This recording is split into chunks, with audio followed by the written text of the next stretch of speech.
Hello, I'm Isaac Hayes III, founder and CEO of Fanbase. And right now we're accepting investors in our $17 million round to revolutionize the future of social media. Today, for just $399, you can own 60 shares of stock in Fanbase at $665 a share. Go to startengine.com/fanbase and invest today. While the big platforms have grown too massive and disconnected from their users, Fanbase is building a platform where creators and users truly come first. We've already raised $4.8 million from everyday investors who believe in this vision, and now you can join them. This is your chance to invest in a social media tech company with over 1 million users that is disrupting media by allowing anyone to reach all of their following and monetize their content from day one. The market is changing, big platforms are failing to serve their users, and Fanbase is stepping up to fill the gap. Don't wait until it's too late. Invest now. Invest for yourself and your future. Go to startengine.com/fanbase and own the future of social media.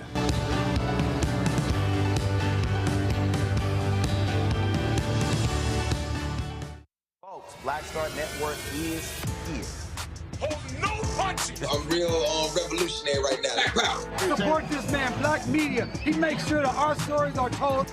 Thank you for being the voice of Black America, Roland. Stay black. I love y'all. All momentum we have now, we have to keep this going. The video looks phenomenal. See, there's a difference between Black Star Network and Black-owned media and something like CNN. You can't be Black-owned media and be scared. It's time to be smart. Bring your eyeballs home. You dig?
Friday, February 7, 2025, coming up on Roland Martin Unfiltered, streaming live on the Black Star Network. Democratic lawmakers were blocked from entering the Department of Education by Elon Musk's security team. We'll show you that video.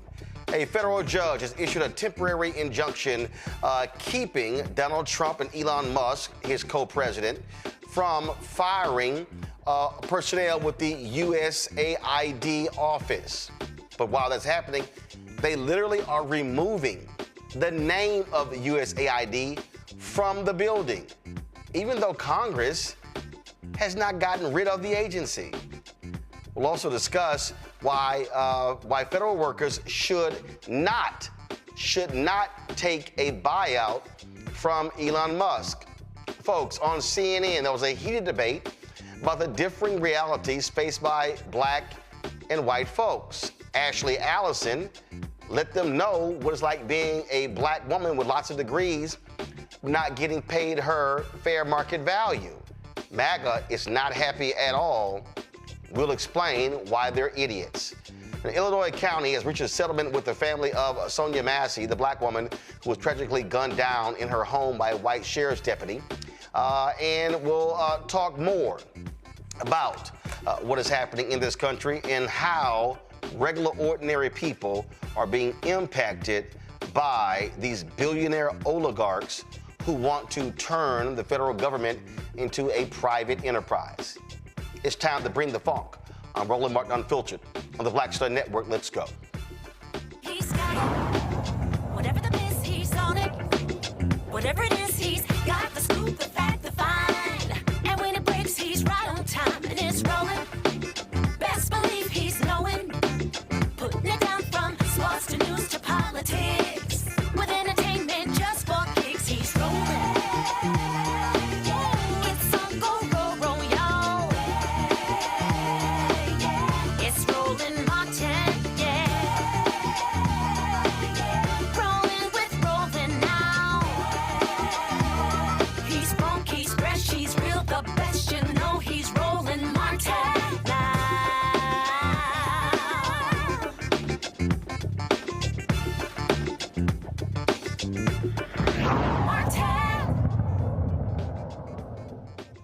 Folks, multiple members of Congress were denied, Democrats, let's be real clear, Democrats were denied entry today to the Department of Education headquarters. Not only were they denied entry, but the Trump administration had deployed federal law enforcement officers to stop them from coming in. About 100 Democratic lawmakers showed up at the DOE building in D.C., and this was the exchange. Members of Congress. Article 1.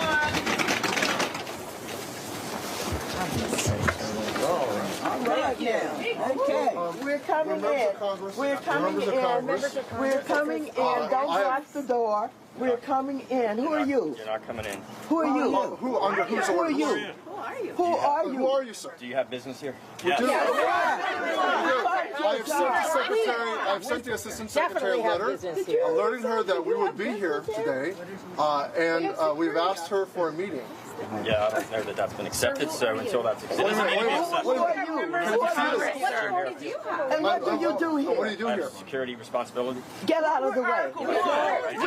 We pay for your job. We pay you. We're members of We pay you. Nobody has accepted a meeting. You are. We haven't heard that from the secretary. We haven't heard that from the spokesman. I'm relaying that. You are not the spokesman for the department. You are a security guard. Can you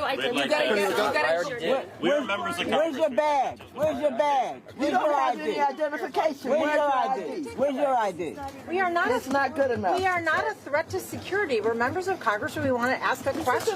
We walk into the White House without having to go through magnetometers. Can we get someone? This is an outrage. This is an outrage. I'd like to speak with someone who works here. So what are you going to do? You're going to beat us up if we go in? I mean, you're going to, we want you to move out of the way. We're not steamrolling you. Get out of the way. This says all access that we can't Stand aside, sir. We're This members says of all Congress. access entrance. Please stand aside, sir. I'm not standing aside. Why not? Because my role is to make sure that... What authority do you have to block members of Congress from the oversight? We all have oversight responsibilities. What by what authority can you deny members of Congress their oversight role? You don't have a business reason to be here. You do not have authority, sir. You do not have authority. Access entrance. There is no authority for you to deny members of Congress their oversight responsibility. We're the If you have an appropriate. appointment and you're on a guest list, we will let you in.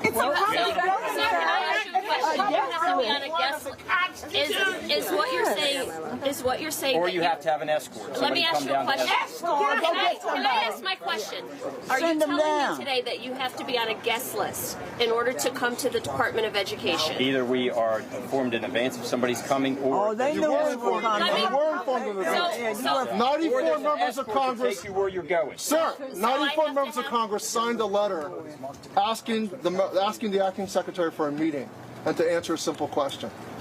And she is apparently. I'm not aware of the meeting. So you have to be on a guest list to enter the Department of Education. Members of Congress, we don't have to be on a guest list. On a list in advance to have access, or if you're coming, then you have to let us know who your escort is. I don't know. That wasn't true last year. Did something change between last year? That's always been the No, it hasn't. I've walked into this building multiple times last year. I walked in. We were at least allowed to walk into that lobby, not stopped outside like this. It's no difference. I mean, you'd be stopped at the visitor's desk. We're Okay, trying let's to go. start the I'm doing that in advance. No. Why are you doing that? We're allowed to go to the We've visitor's got desk. 100 people out here. We're trying to These are members of Congress. These are members of Congress. We're trying to save your job. You won't have a job if we don't help you. This is no. You won't have any place to send your kids. We're here speaking for a ton of kids from coast to coast that deserve a quality public education, and this department should stay open, and we want to share that The message. leadership department's working to do that. Yeah. We're not so sure. That's why we're here. That's what we want to talk to her about. Last year, we'd be able to walk in and go to that desk. I mean, the response I got right here, that doesn't sound like, Sir. it's not dangerous. I'm going to stop you right there. No. I'm going to stop you right there and put it on the record. You did not get a dangerous response She here. told me to get out of the way? You did not get a dangerous response here, so I'm not going to let you put that narrative out there. He can lie I'm all not he going to wants let you to. put that narrative out there. I'm going to tell you to your face that that's a He can lie all We are he members wants of to. Congress, as she said. What I asked you is, do we need to be on a guest list to be in? Or somebody coming down to escort But you. there I was don't have no either. danger or threat to you. Go So get let's just somebody. make Go sure get that somebody. We are allowed to go to that desk there right was there. no danger to you. We are allowed to go to that desk right there. Go get Like I've somebody done to multiple escort us. times in the past years. Go get We're allowed somebody go to that desk. escort us in. You know this The acting building. secretary, Denise Carter. Yeah, that's who we came to Or see. Get someone. chief of There's staff. no accepted meeting. So what? I said there's not an accepted meeting. Why are you not letting us into Why that can't we ask for one? I'm doing it in Why can't we go in and Why ask are you for doing it in one? advance? That's not a thing. I have not seen that. Why can't we go in and ask for one? Can you send somebody from the Department of Education here who's not just a security guard? I've explained why you're not coming in. Well, are you prepared to stand here for 24 hours with us? Are you prepared to stand here all night if we decide to stay? I guess, yes. All right, well, you just stay right there. You just stay and stay. Why are you letting us go to that desk like we were able to do last year? He's not a U.S. employee. This is a public institution. Elon Musk hire you? So are you not aware of members of Congress who have responsibilities on? We're trying to save your job. He's not a federal employee. Just like I'm telling you. Can I see it? Show us your back here. Let's see. How do we know who you are? I don't know. I can't see it. Can we see your back? I'm a federal employee. We're allowed You're not showing us your back. we're allowed to go to that visitor's desk like we have been allowed to do in past years. We are allowed to go to that visitor's Now they're desk. bringing Department of Homeland Security. They should come out. absurd. They should come out. Yeah, let them come out. Let them come out. I know at a minimum, we have we are those allowed to too. go to that visitor's desk. We have one of those too, just like At you. a minimum. Why can't we get He does not have one of those. We have one of those. He ain't got one of those. We're members of Congress. Let us in. We'd like you to. We've always been allowed. Members of Congress. We want to have a meeting. Were you told to with deny members of Congress entrance into this building, sir? So there's no meeting. That's a good question. Were you told to Why did deny you call members the of Congress Department of into this Homeland building? Yeah. Security? This is absurd. Were you told to stand here? Yeah, were you told to deny members of Congress from entering this building? There's no business purpose to be here, so that's why. But Why was it our security? Why There's no business purpose. We are members of Congress. You say that with a Many of straight us are on face. the education committee. How could you say there's no Are you making a decision for the Department of Education on your own behalf, or were you told to come out here and block members of Congress? They know that we're here. Max, ask the question again. That's important. Were you told, are you making this decision to stand in front of this door on your own behalf, on behalf of the Department of Education, or were you told to come out here and block members of Congress from going to the desk? Doing my job. So everybody's what is that? We're doing our jobs. We're trying to save your It's non-responsive. Show them your ID. Were you told to stand here, or did you decide to stand here and block members of Congress from entering the Department of Education?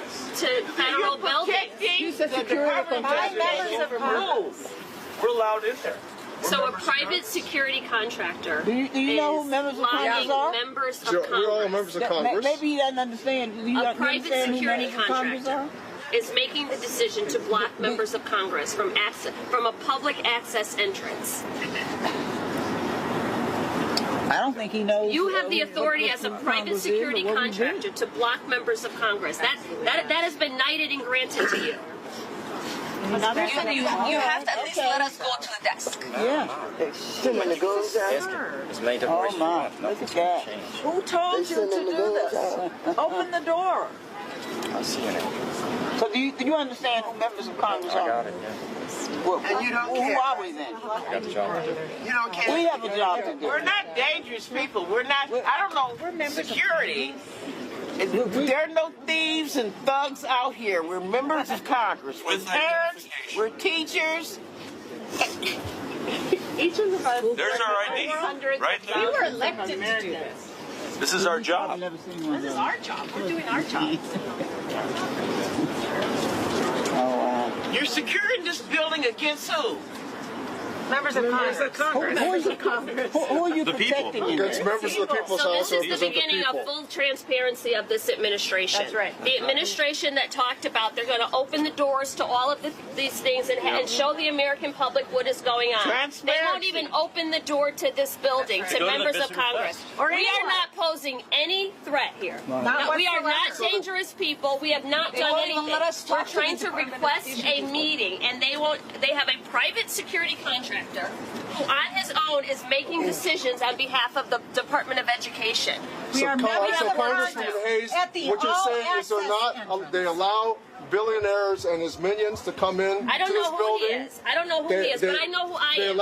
And I'm a member of Congress with oversight responsibilities trying to request a meeting, and a private security contractor is not allowing me to enter the building. They allow billionaires to go in this building, but Congressman Maxwell Frost and Congresswoman Jan Schakowsky took to social media to let the public know exactly what was happening. Here is Congresswoman Schakowsky.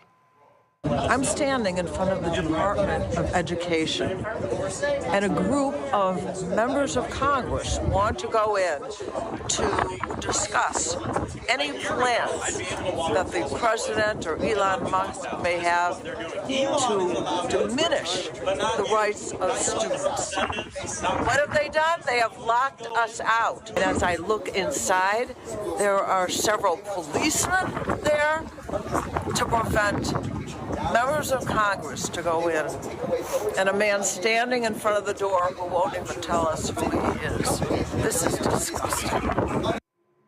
Congressman Maxwell Frost also live streamed exactly what was happening.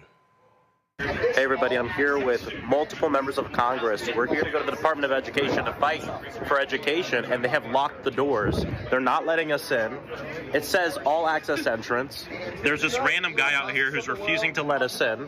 His name is And right here, what's his name? His name is Jim Harefield. And right here, they have armed officers as well, acting like we're dangerous. A year ago, I'd be able to walk into this building and not be locked out. This is what they're doing. Elon is allowed in, but not you, not your elected representatives, not parents, not students. Elon can go in, his goons can go in, but not the representatives of the people. Folks, Congresswoman Summer Lee of Pennsylvania posted this. I went to the Department of Education to demand answers as Trump and Musk aim to dismantle it. Republicans never miss a chance to claim they are the defenders of children, but when it comes to making sure kids have an education that sets them up for success, they are nowhere to be found.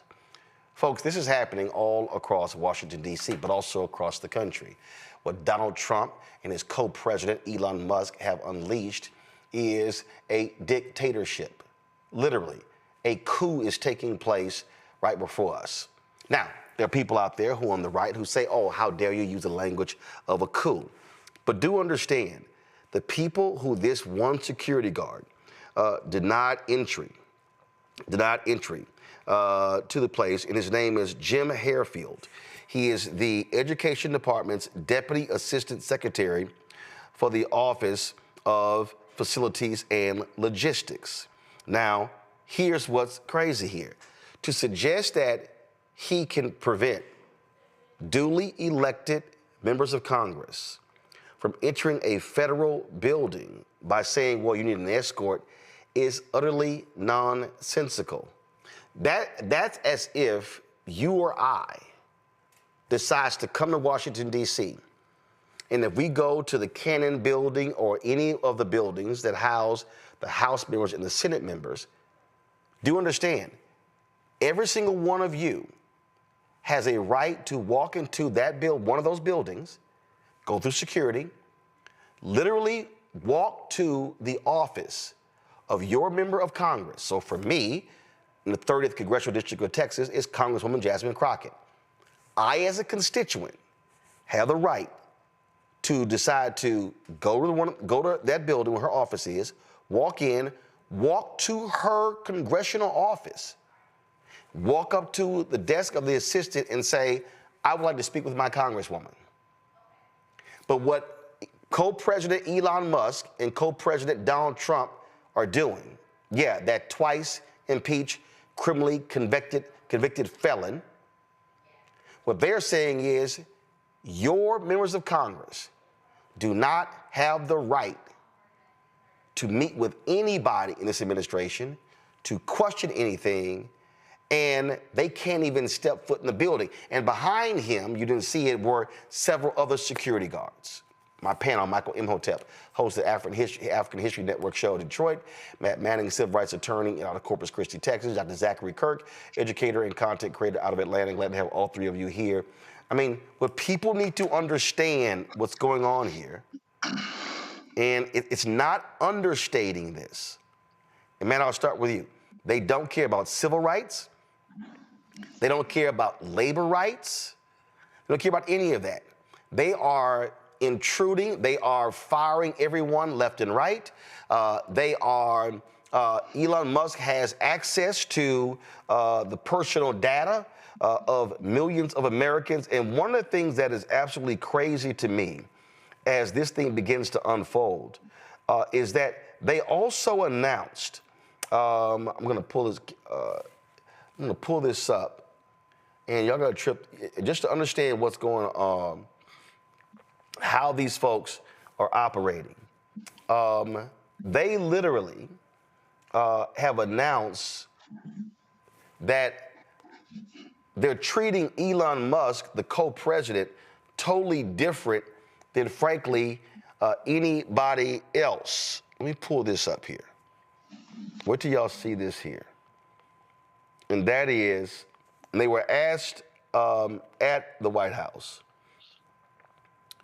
if you want to know what kind of special dispensation he has, Matt, what they've decided, I'm going to show this tweet, so give me a second. Y'all won't believe, well, y'all probably, you will believe this because it's been happening. But they have designated Elon Musk as a special employee. So he's listed as a White House official says Musk is an unpaid government employee who is not a commissioned, I'm going to pull up in a second, but who is not a commissioned, let's see if I can still try to get this up so y'all can see it. Give me 1 second. While I'm trying to connect it, I want to go ahead and read it. He is a special government employee who is not a commissioned officer. He will file a confidential financial disclosure report.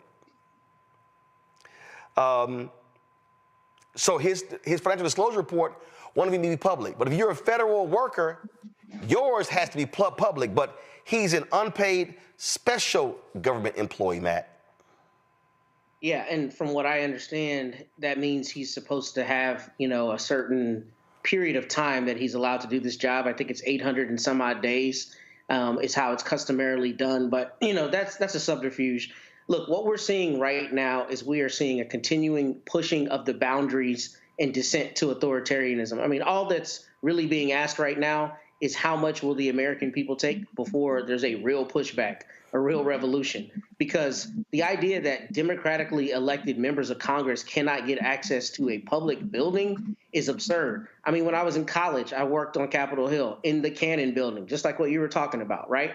And what would happen? Constituents would come every day and go through security. They'd be vetted, and they'd go right to their public office. The fact that a dude in a polo is standing in front of these doors telling democratically elected people that they can't come into the building should be terrifying. But what's happening right now on Fox News is they're calling Maxine Waters and all of them unhinged and talking about how Trump and his policies have the Democrats scurrying, and they're spinning it to look like people we have elected to do our business are somehow doing something unhinged by trying to do that business.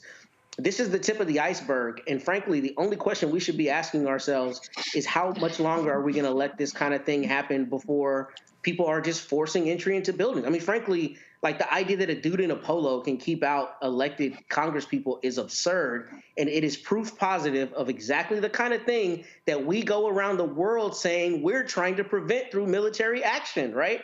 All the time. We go around the world talking about anti-democratic action and why the United States is here to save the day.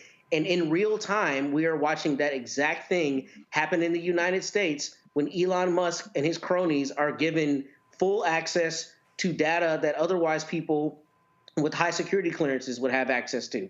This is, I mean, it's unprecedented, but it's terrifying, frankly. And Michael, we absolutely know, we know 100% that if Democrats had blocked the doors and prevented Republicans from being able to enter any government building, Fox News, Megyn Kelly, Ben Shapiro, all of them would be going absolutely crazy 24 hours a day, 7 days a week. And so those thugs at those media outlets, they don't give a damn either. They all are a part of the same fascist system. Absolutely, and that's why Donald Trump took so many people from Fox News, white nationalist TV, and put them in his administration, like Caroline Leavitt, White House press secretary, like Pete Hegseth, Secretary of Defense. But I have to, I disagree with you a little bit, Roland. These Republicans in the Trump administration, they do care about civil rights. That's why they are specifically targeting them and erasing them.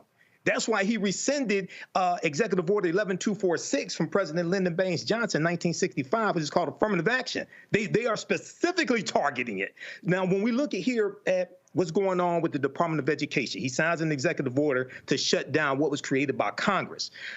This is Chapter 11 of Project 2025 deals with dismantling the Department of Education. This is what conservatives have wanted to do since President Carter signed it into law in 1979. And one of their arguments is that they feel, even though the Department of Education does not set curriculum, contrary to popular belief, they have been making the argument that the federal Department of Education is overstepping their authority when it comes to certain issues. And a lot of this has to go back to dealing with segregation and desegregating schools, things of this nature. So this is what we've been warning Black people about. And one of the things they want to do is they want to stop student loan forgiveness.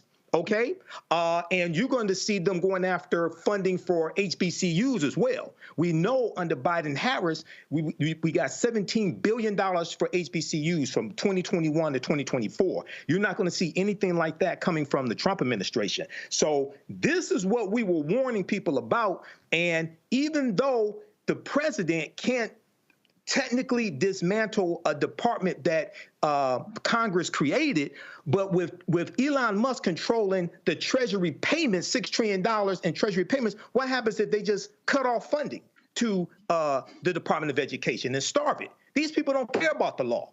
But as Dr. Greg Carr has told us a number of times, there are no rules. One of these days, we're going to learn that.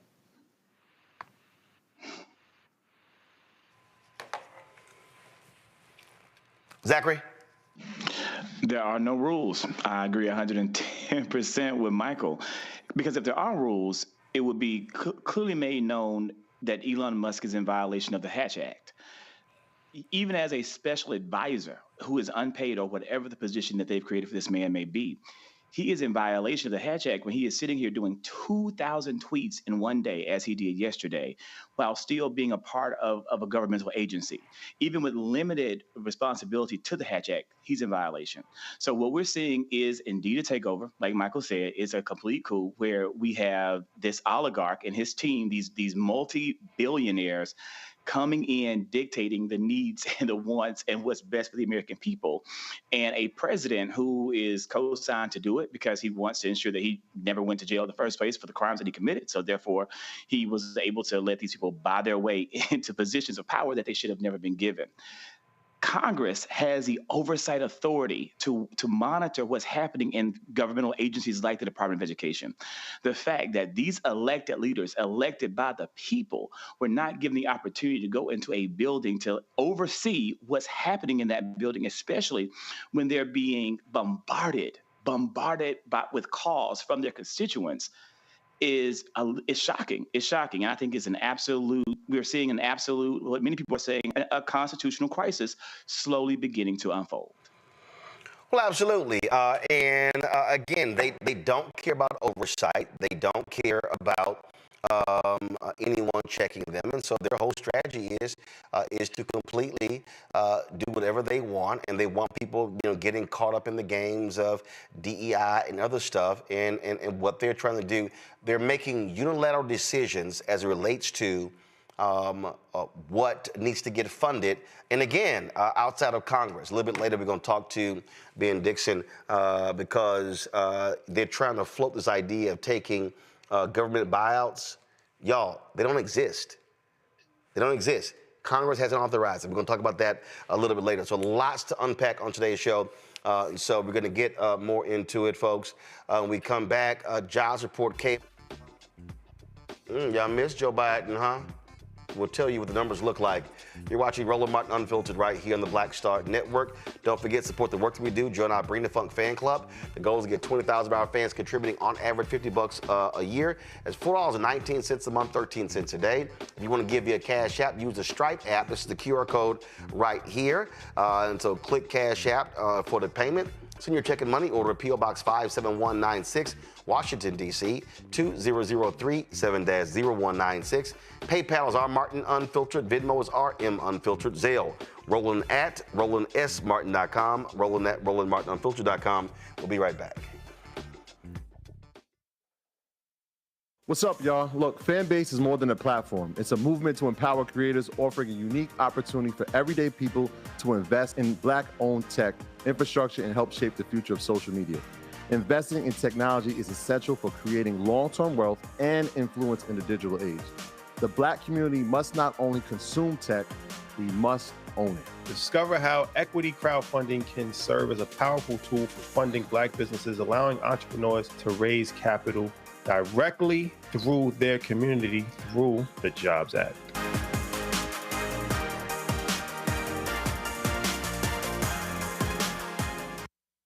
Coming soon to the Black Star Network. Well, y'all, when you're on that stage or when you're and you're seeing 2 and 3, 4 generations in the audience, that's got to speak to you about the power of what y'all have become. Oh, most definitely. I think we were doing our show before our break, and remember, I was watching this kid. I could not take my eyes off him because he was about 9 or so. He was sitting in the front row with his over on the right-hand parents. side. Yes. I was amazed that this kid knew everything, and I was like tripping to see how many songs this kid actually knew. And he knew them all. And he knew them all. We had to go over there and bring him on stage and take a picture with him, you know, at the end of the show and stuff, because it was just that amazing. It's like, this is crazy. You know, the music travels everywhere, you know, like what Philip was saying, seeing this young kid, then you hear our songs on commercials, cold commercials. Then you have the younger ones that hear our music in animation.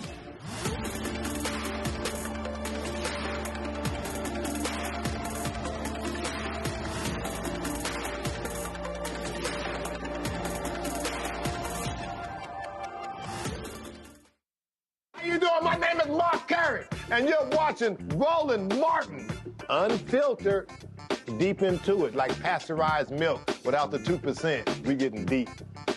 You want to turn that shit off? We're doing an interview, motherfucker.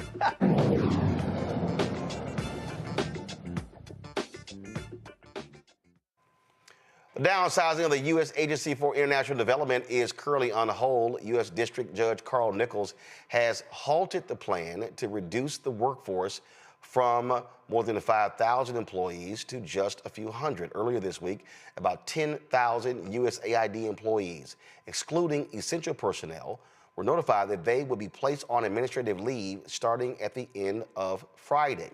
The American Foreign Service Association, representing 1,800 foreign service officers working with USAID, and the American Federation of Government Employees filed a lawsuit against the Trump administration on Thursday. The legal action came after the administration announced that thousands of USAID employees will be placed on administrative leave beginning at 11:59 p.m. on Friday as part of a broader initiative by Donald Trump and tech billionaire co-president Elon Musk, Department of Government Efficiency, which actually doesn't even exist, not a real department, to reshape the federal government.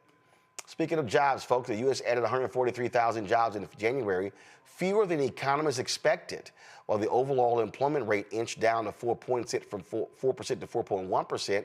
The black unemployment rate rose to 6.2%. For black men, it jumped to 6.9%.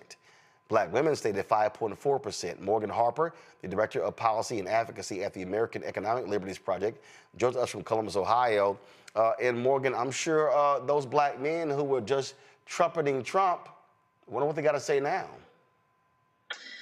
Well, I mean, yeah, that is the biggest jump that we saw in these numbers is black men unemployment. The other group that we saw jump was Asian Americans. You know, as I say every month, Roland, when we talk about these numbers, it's important to note that it is just a spot in time. So we have to kind of see if this ends up being a trend. But certainly it is saying something that black men were the only group to see this high of a jump among all the different populations that are being surveyed. And so what were they expecting the job number to be? Was it exceed 200,000? And so what happened? Well, you know, it's not entirely clear. I mean, yeah, so they did have to revise down some of the job numbers from the end of this past year, but it did seem like this number wasn't too far out of line from what people were expecting, and the market's kind of reacting accordingly. And so, you know, I think the conventional wisdom here was if we were seeing numbers that were suggesting job additions of under 100,000, that probably would have been cause for a lot of alarm. Or if there were more than 200,000 jobs, then that also would have felt out of whack from what people were expecting. But based on this number in the 140,000 range, it's on par with what people were expecting. We did see also wage growth, but it's certainly not a sign of the economy is amazingly strong and we have nothing to continue to watch. I think there's going to be a lot of people that are going to have to, you know, myself included, that are going to continue to follow these numbers very closely, because there's obviously a lot of uncertainty that has entered the whole economy, as well as we have a new president who is making changes to economic policy pretty much every day. And so, you know, how businesses react to that, how consumers react to that in terms of their comfort level with spending in the face of that uncertainty and just flurry of activity kind of remains to be seen. I think the other thing to note that's interesting here, and we've talked about this a bit before, is among the sectors that are driving growth, they usually are the same sectors healthcare, or at least for the past few months and a couple of years, healthcare, government jobs, and and especially calling out that government job category. Now, of course, there's lots of different levels of government, but seeing some of the early moves from the administration to also limit the federal workforce, it'll be interesting. And it's too quick for these numbers to reflect how that might be having an impact, but it'll be interesting to continue to monitor this and see how the job growth data is impacted by these types of federal policy changes that are happening at the government level there. Just curious, how did Fox News and Fox Business respond to this report? Because, under Biden-Harris, it would be, oh my God, it's alarming that it was less than expected. Are you asking me, or are you showing a clip? Yeah, no, I'm asking you. What did you see any response? No, I didn't catch that. I'm just curious to how the right wing, who lost their mind even when numbers were adjusted downward under Biden-Harris, how they operated. So I was just curious if you saw any of that. I haven't seen that, but I do think you're right that. I guess I could imagine perhaps what the coverage was there, very likely to be less critical than anything that was happening in the Biden administration. And look, I mean, I do think that it's pretty typical at the beginning of a presidential administration that, not just Fox News, but a lot of different outlets are, going to see how things develop and give it a little bit of time. There's a new, president in office elected and how that all plays out. I think it's fair to say that what we've been seeing in the first couple of weeks in this administration are pretty unprecedented, just with the flurry of activity. Take, for example, another topic that we've discussed, trade. I mean, to both impose a tariff and then also remove that tariff in the span of a week. And today, for example, deciding to remove one of those tariffs after having a meeting with the CEO of a company that is directly impacted by that tariff. This is not what we would normally expect from an economic policy team or from the president. So I'm curious here. Today's report reflects the whole month of January, correct? Mm-hmm.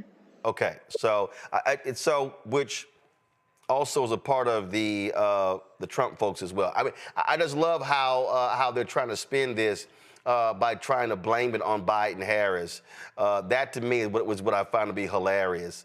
But again, that's what they do. They will never ever actually accept blame. In fact, go to my iPod. This was Fox Business. Today's jobs report reveals the Biden economy was far worse than anyone thought and underscores the necessity of President Trump's pro-growth policies. And then they claim that they have been plugging in government jobs left and right to make the numbers look better. But the reality is the growth that we saw was actually in healthcare and retail. Yeah, and again, look, I mean, this is going to be this is the time for a new administration to show they have presented a vision for the country of what's necessary to spur growth, just like you saw in that statement, and we'll see how that pans out. I think that it's, again, fair to say, I mean, this isn't a partisan observation, that there are a lot of people in the administration that are very tightly connected to Wall Street, big finance, and they have very different policy priorities from the average American, and certainly very different economic situation. So, today also we're seeing attacks on the Consumer Financial Protection Bureau, an agency that's returned billions of dollars to consumers all over the country. It has a budget of about $800 million, and it's not entirely clear, even if your goal is government efficiency, why that would be a target. But setting that aside, I mean, this is an agency that's actually putting money in people's pockets that they can then spend, buy things, spur the economy, and continue to keep businesses in good shape. So yeah, but the problem with that is that they hold big business accountable, and Republicans actually hate that. That's why they've never liked it. They always wanted to get rid of it because they don't like being held accountable. And so, and the last thing they want, these businesses, they don't want to see workers, Americans, consumers being taken care of. It's also why even Democratic billionaires wanted to get rid of Lena Khan at the Federal Trade Commission. And so, again, the money, whenever the money people on the Democrat and Republican side are agreeing to get rid of somebody, they probably are doing a great job. Well, and here's an interesting thing there too, Roland. I don't know if you've been seeing some of the observations from Steve Bannon, certainly one of the main leaders of MAGA movement. And he's been out there saying he doesn't agree with the big tech billionaires that seem to be running, including Elon Musk, that seem to be having not even disproportionate amount of influence. They are actually side by side in implementing the president's agenda, though not technically members of the government, and supports and thought that Lena Khan should have had more power. So yeah, it's very interesting. I think you're exactly right that we see on both sides of the aisle the corruption and the corruptive impact of money in politics and policy making. But then we're also starting to see these splinters where a lot of different types of folks are starting to call out some of this influence and actually holding some of these large businesses accountable that have been profiting enormously at the expense of the average worker, business owner, and a lot of communities. And ultimately now we're seeing the effects on democracy too. To that particular point, I want to play for you. I'd never ever play anything from Steve Bannon, but I want to play for you so people can understand what you were just talking about. Listen to this here. Neo-Brandesian when it comes to the Justice Department and antitrust. I think Lena Khan should have been given more power, should have been able to do more things. I think there's obviously a big problem. I think a big problem in Silicon Valley with, these are monopolistic powers that have gone from kind of market control and profits to really digital platforms and rent seekers. And so I'm a huge believer in that. Also a believer on taxes. The taxes are going to have, unless we can close the... Now he's saying that, so what he's laying out there, because he says that he's a true populist as opposed to conservative, Republican, and what's happening is these tech folk, what they're really doing is they are desperately trying to turn the federal government into private, like a privately run company.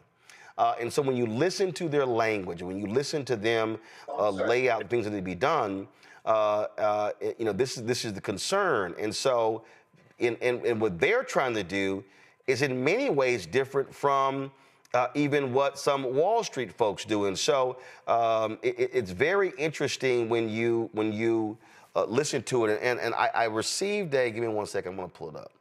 As a matter of fact, I'm gonna send this to you, Morgan, because I think you're gonna really enjoy this. There was a document that I received that sort of explained this, that I thought was really, really interesting and compelling. Give me 1 second. So I can't airdrop when I'm connected to the Roku, but now I'm, let's see here. Let's see, where is it? Let me see the document. And so, give me 1 second. Almost there. So this is what I'm seeing is that what we're seeing is what is called a private takeover of government. And it says the report outlines a troubling shift happening in the U.S. government where Elon Musk and his allies are consolidating power over critical federal agencies and infrastructure. What started as an effort to make government more efficient has turned into something bigger, much bigger, a private takeover of key government functions. And so it lays out, what's going on. But this is the key right here. Unvetted, inexperienced hires under 25 years old have been given control over key government functions through DOGE. Many of them come from Silicon Valley neo-reactionary movement, a radical ideology that opposes democracy and supports a tech CEO-run government. We're going to hear a lot more about that neo-reactionary movement. And that's really, I think, what jumps out here that we have to be paying attention to. And folks like Peter Thiel and others, they are so hell-bent on Bitcoin and crypto because they want to impact it. They want, frankly, they don't want the supremacy of the American dollar. So these folks are not the same, and I know it may sound crazy, as traditional Wall Street folks.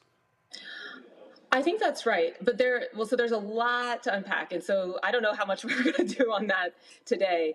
But I think the point that these guys are a different breed than your run-of-the-mill Republican is absolutely right. How do we know? Steve Bannon, who is certainly has identified as a conservative for his entire life, I believe, is calling them out as a major problem for the security of the United States.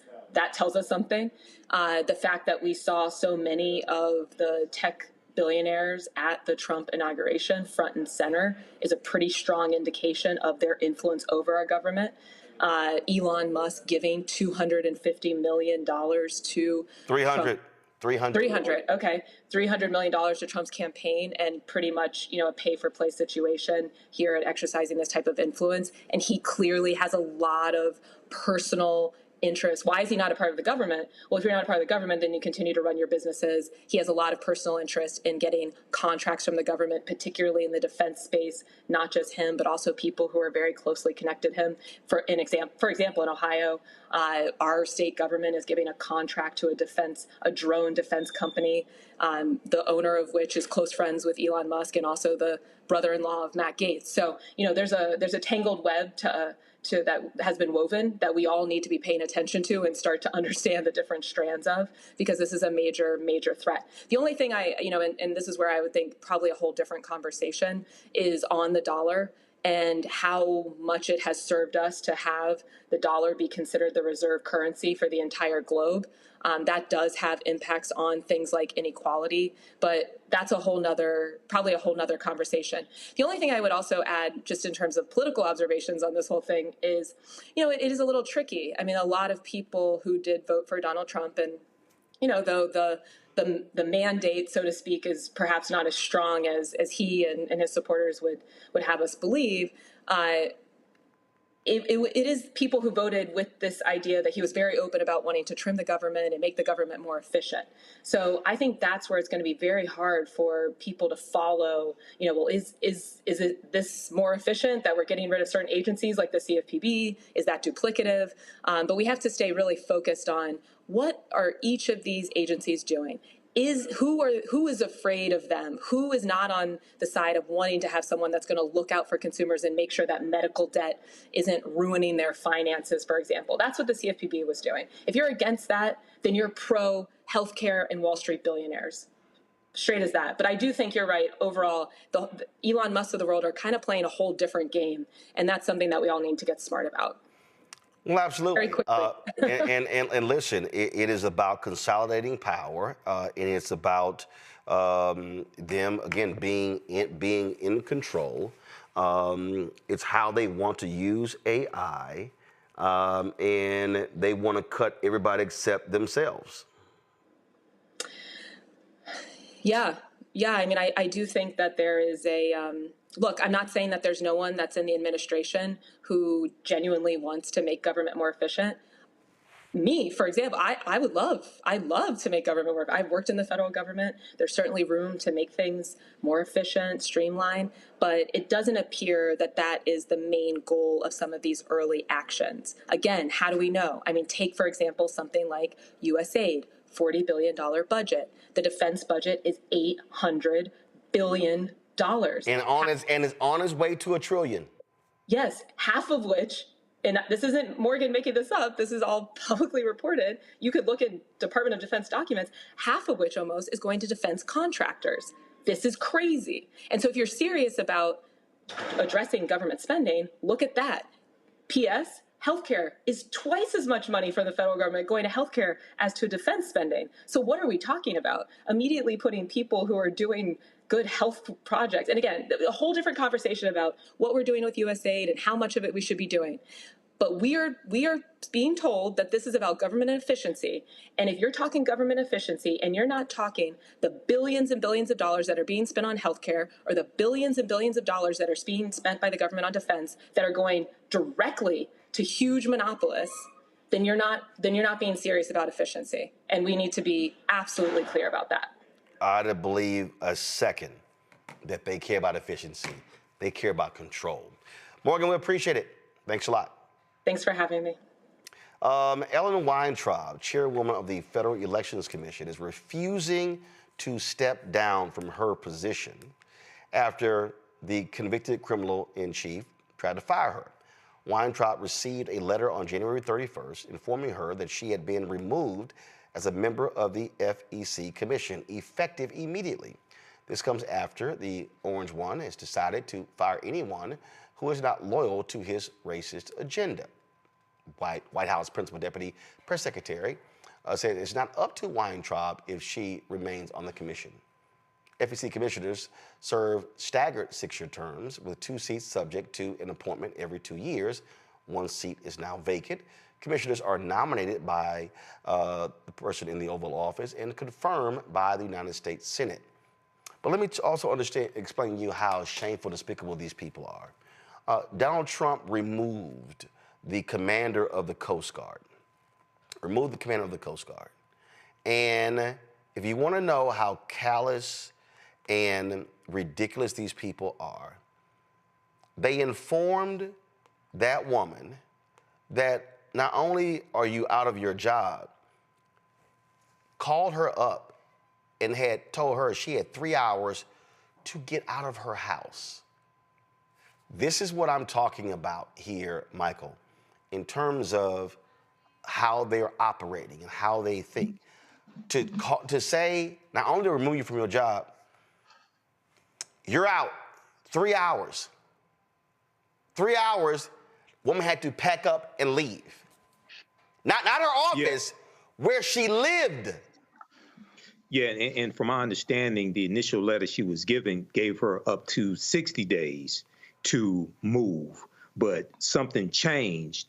And this is just petty, vindictive Donald Trump. Now, the reason that was given for her firing was they said that she was focusing too much on DEI, diversity, equity, and inclusion. But to my knowledge on this, they really couldn't cite any specific instances. Of course not. Of where she was actually violating any policies or anything like that. No, the problem is she's a woman. The problem is she's a woman. She's a white woman, but she's a woman. The woman spent 36 years in the Coast Guard. 36 years in the Coast Guard, and then they were like, you're out. And then because under the guise of, we're trying to end a lot of this government housing for retired military personnel. But it's important for people to understand when you look at the changes that are taking place, the executive orders and different things like this, policy changes, you see a commonality of them using DEI to wipe out policies, to revoke executive orders, to shut down government entities, departments. And they don't have to give an example, but they're using that as an excuse. They'll also say something promotes Marxist theology or Marxist ideology, and then they'll say the Green New Deal. Okay, but they use DEI across the board, and all this is laid out in Project 2025. This is one of the things that they explain. So go ahead. No.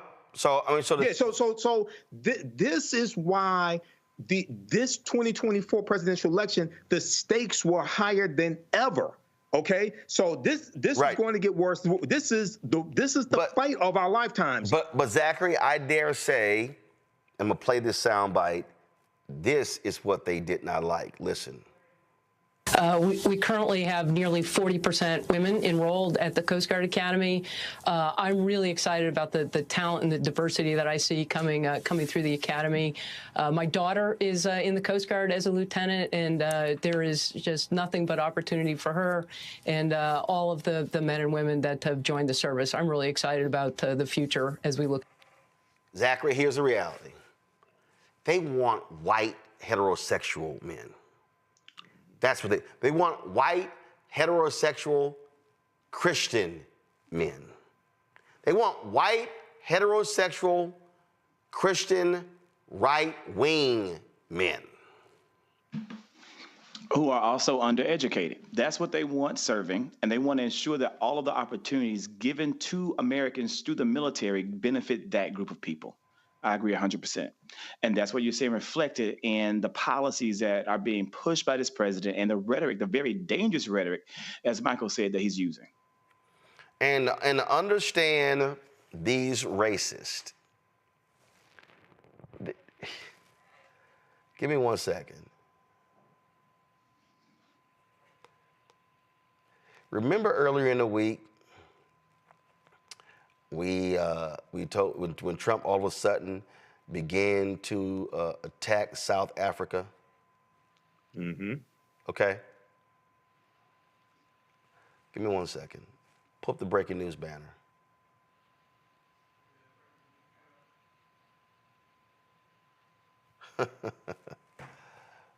I'll tell you what this white supremacist is doing, y'all. This white supremacist has now signed executive order, signed sanctions against South Africa for their recent land seizure bill. He's ordering all aid to South Africa be halted, and he's ordering federal agencies to prioritize humanitarian relief and admission to the United States for Afrikaner refugees. So what Donald Trump is saying is, and remember, Elon Musk tweeted this a couple days ago, we need to bring these white South Africans to the United States. And just so everybody knows, Zachary, do you know 3 of the biggest billionaires supporting Donald Trump? Elon Musk, Peter Thiel, David Sachs, all 3 white children of apartheid.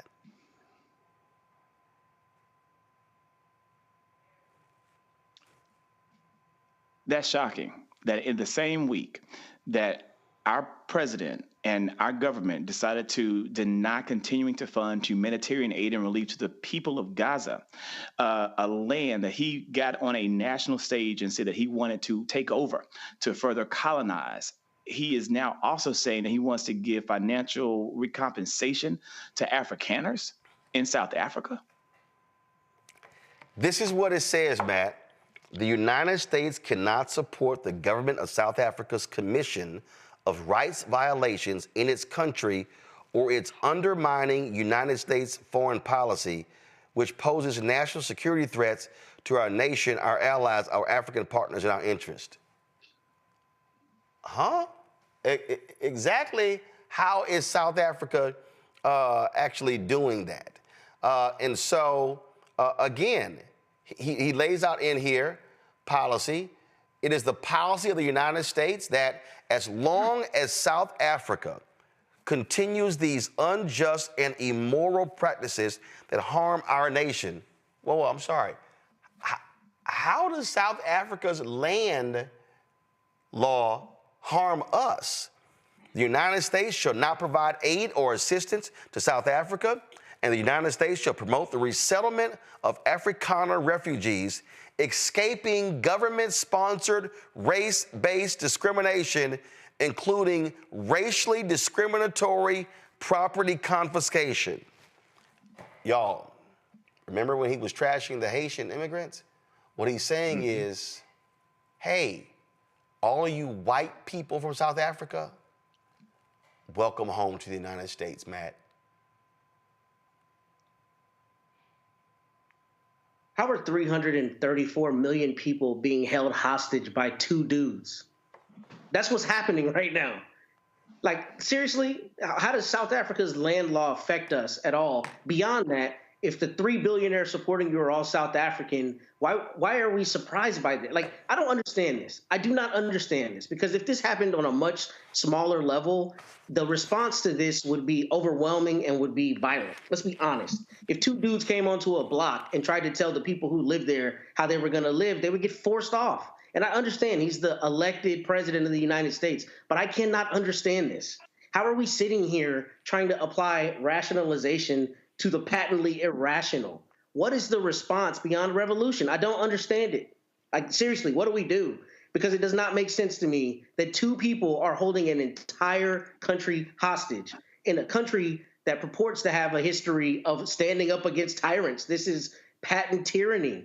I mean, I don't understand what we do beyond taking different action, because I don't understand how we're at this point, and I don't understand how we're all allowing it to continually being pushed out, the bounds, right? That's why all these executive orders are coming out. It's all about testing the law and seeing how far you can go, and the courts are not going to respond quickly enough.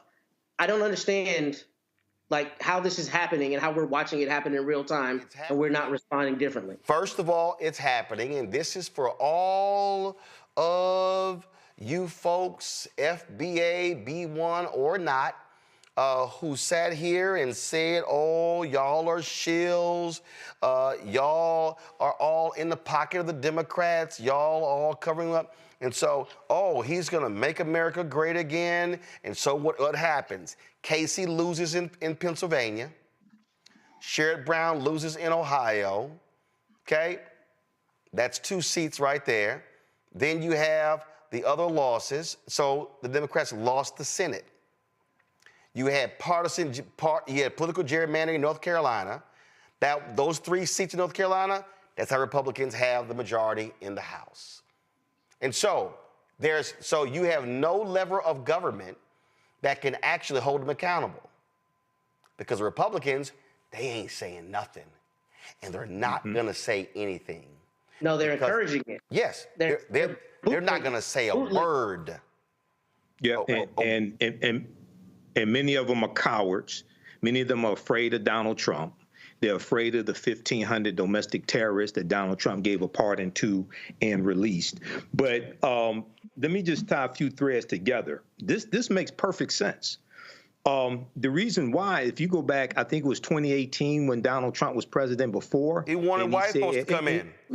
He said, why are we having people come from S-hole countries like Haiti and things like this? He said, why can't we have more people come from countries like Norway? Okay, he wanted to increase the numbers of white immigrants coming to this country. He talked about in October 2024, I think it was, he put out a video. This is leading up to the November election. He put out a video saying that he would give reparations in this country to white people that were harmed when it came to discriminatory practices in the United States. Okay. When he was president before, he accused South Africa of taking land from the white South Afrikaners. At the same time, this is the same accusation he's making against Cyril Ramaphosa, the president of South Africa. He just made that accusation a few days ago, and Ramaphosa said we're not doing that. So he doesn't need evidence. He just puts the lie out and then puts this out. And after they cut USAID, after they shut down USAID, okay, and for those who say we shouldn't give humanitarian aid to other countries, that's less than 1% of federal spending. Okay, that's only about $40 billion. Federal spending, annual federal spending is $6 trillion for those that don't understand math.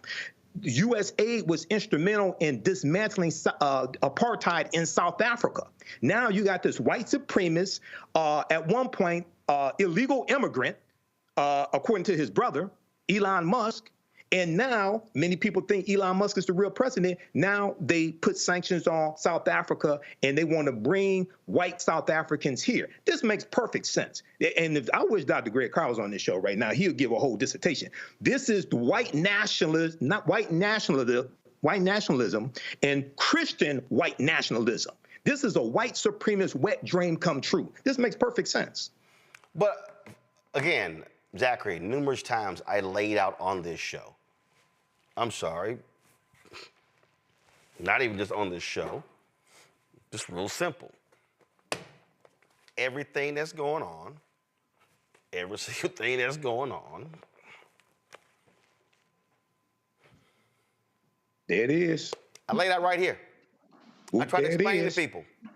First of all, in 2009, when I was waiting to go on CNN with John Avlon, I laid out in the book, John and I were talking, and I said, John, I want you to understand something. We're living in the beginning stages of white minority resistance. He was like, the same John Avlon who's now in Congress. He's like, Roland, what do you mean? I said, well, white America, even though they represent a majority of the country, at that time, I think the number was 63, 67, I forgot what it was. I said to him, I said, they are about to lose their minds. I said, they are about to show their true colors. They are about to go crazy because they cannot handle 2043 when America is going to become a nation that's majority people of color. And I said, you are about to see the reaction. For the last 16 years, that's what we've seen. Great replacement theory. Elon Musk is constantly tweeting about birthing rates and how America has low birth rates and how white European countries, they're not having enough children because they're freaking out that it's too many black people and Latinos. We can't have this. Germany, exact same thing. Angry with African immigrants. But Germany is losing population. Italy, losing population. These Western nations, and folks, there's a direct correlation to them swinging to the right wing in the face of this because they're trying to protect whiteness. And when Donald Trump last time called African nations shithole countries, and when he kept attacking Haitians and nations of, and actually said, oh, I forgot, was it Denmark or something? Can't we get people from like Denmark or whatever, one of those really white countries, Finland or whatever? No way. That's what he said. That's what he said.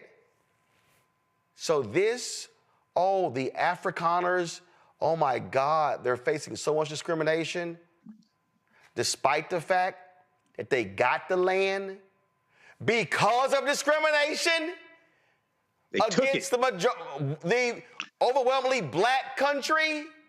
Mm-hmm. This executive order by Donald Trump is about protecting whiteness. Go to it. It's about protecting whiteness. And the person who, y'all know that boy, I don't know nothing about this. The person who is driving this is the child of apartheid. The man who became of age in the racist apartheid system in South Africa, Elon Musk. And what federal agency played a huge role in ending the racist apartheid system in South Africa? USAID. Y'all, we told y'all about this. We told y'all what these white supremacists were trying to do. We kept saying it, but way too many folk, nah, we gonna pick the couch. Nah, we gonna sit this one out.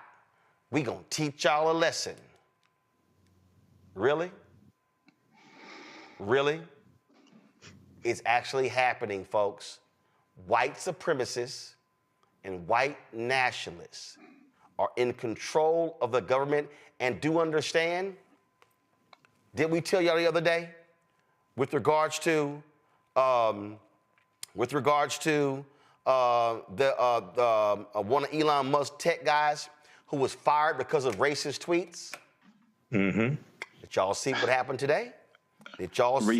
Did y'all see where Donald Trump? Did y'all see where his Vice President, J.D. Vance? Did y'all see what happened? J.D. Vance came out with tweets saying, you know what? I really think he needs to be rehired. I just think that, you know what? This is the Mediaite story. J.D. Vance angrily defends call for Doge to rehire racist troll who called to normalize Indian hate. And he just made a mistake. he just made a mistake. You know, it's just, you know, he goes, here's my view. I obviously disagree with some of Ella's posts, but I don't think stupid social media activity should ruin a kid's life. We shouldn't reward y'all listen to this. We shouldn't reward journalists who try to destroy people. Y'all, the Wall Street Journal reporter dug up the tweets. So he's now putting it on the reporter. We shouldn't reward journalists who try to destroy people ever. So I say bring him back. If he's a bad dude or a terrible member of the team, fire him for that. Ro Khanna responded to that. And then Elon got in on it. It was like, you know what? Yeah, good idea. Yeah, you're right. Guys, they want the racist working for them. And remember, the other racist we told you about, that guy Beatty, remember the one who posted he had the tweet as recent as October 2024. First of all, this is what that racist posted on January 6, 2021. He was fired in the first time Trump was there. He posted this on January 21st. He said that Tim Scott, Ibram Kendi, Black Lives Matter, and K. Cole James of the Heritage Foundation all should need to learn their place and take a knee to MAGA. All black people. 2 of them prominent black Republicans. That's literally what this racist posted.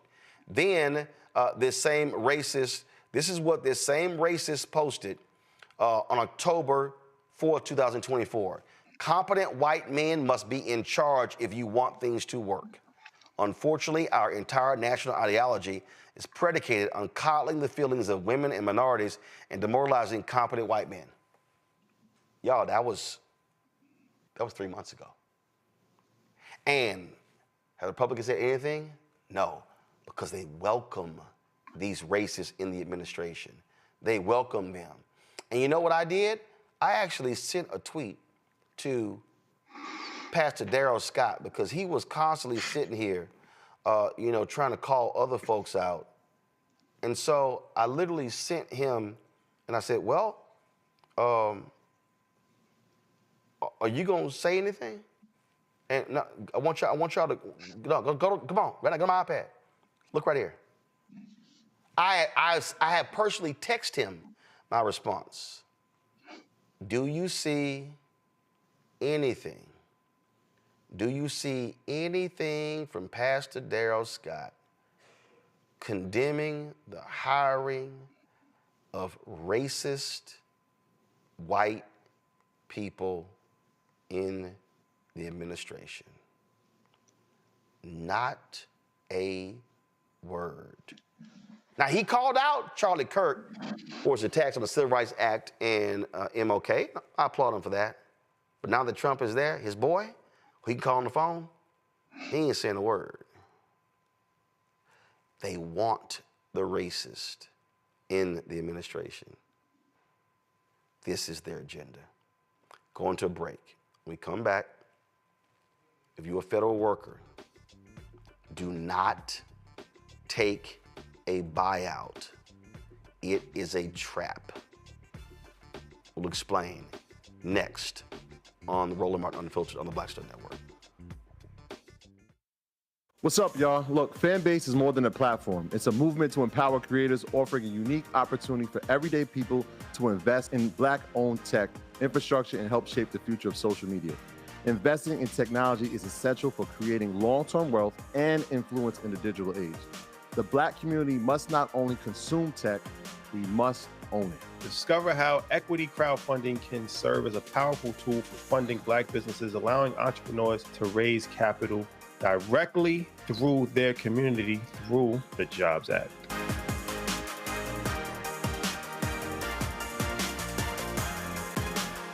Now that Roland Martin is willing to give me the blueprint, hey, Cyrus, I need to go to Tyler Perry and get another blueprint because I need some green money. The only way I can do what I'm doing, I need to make some money. So you'll see me working with Roland. Matter of fact, it's the Roland Martin and Cheryl Underwood Show. Well, should it be the Cheryl Underwood Show and the Roland Martin Show? Well, whatever show it's going to be good.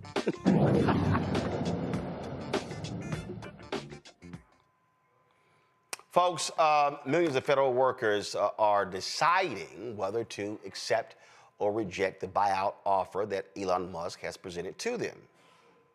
Critics say the offer is a bad deal because the criminal-in-chief, Donald Trump, is not authorized to make that kind of deal. Remember, Congress must approve something like that. Ben Dixon is a pastor, political commentator, author of God is Not a Republican, joining me now from Atlanta.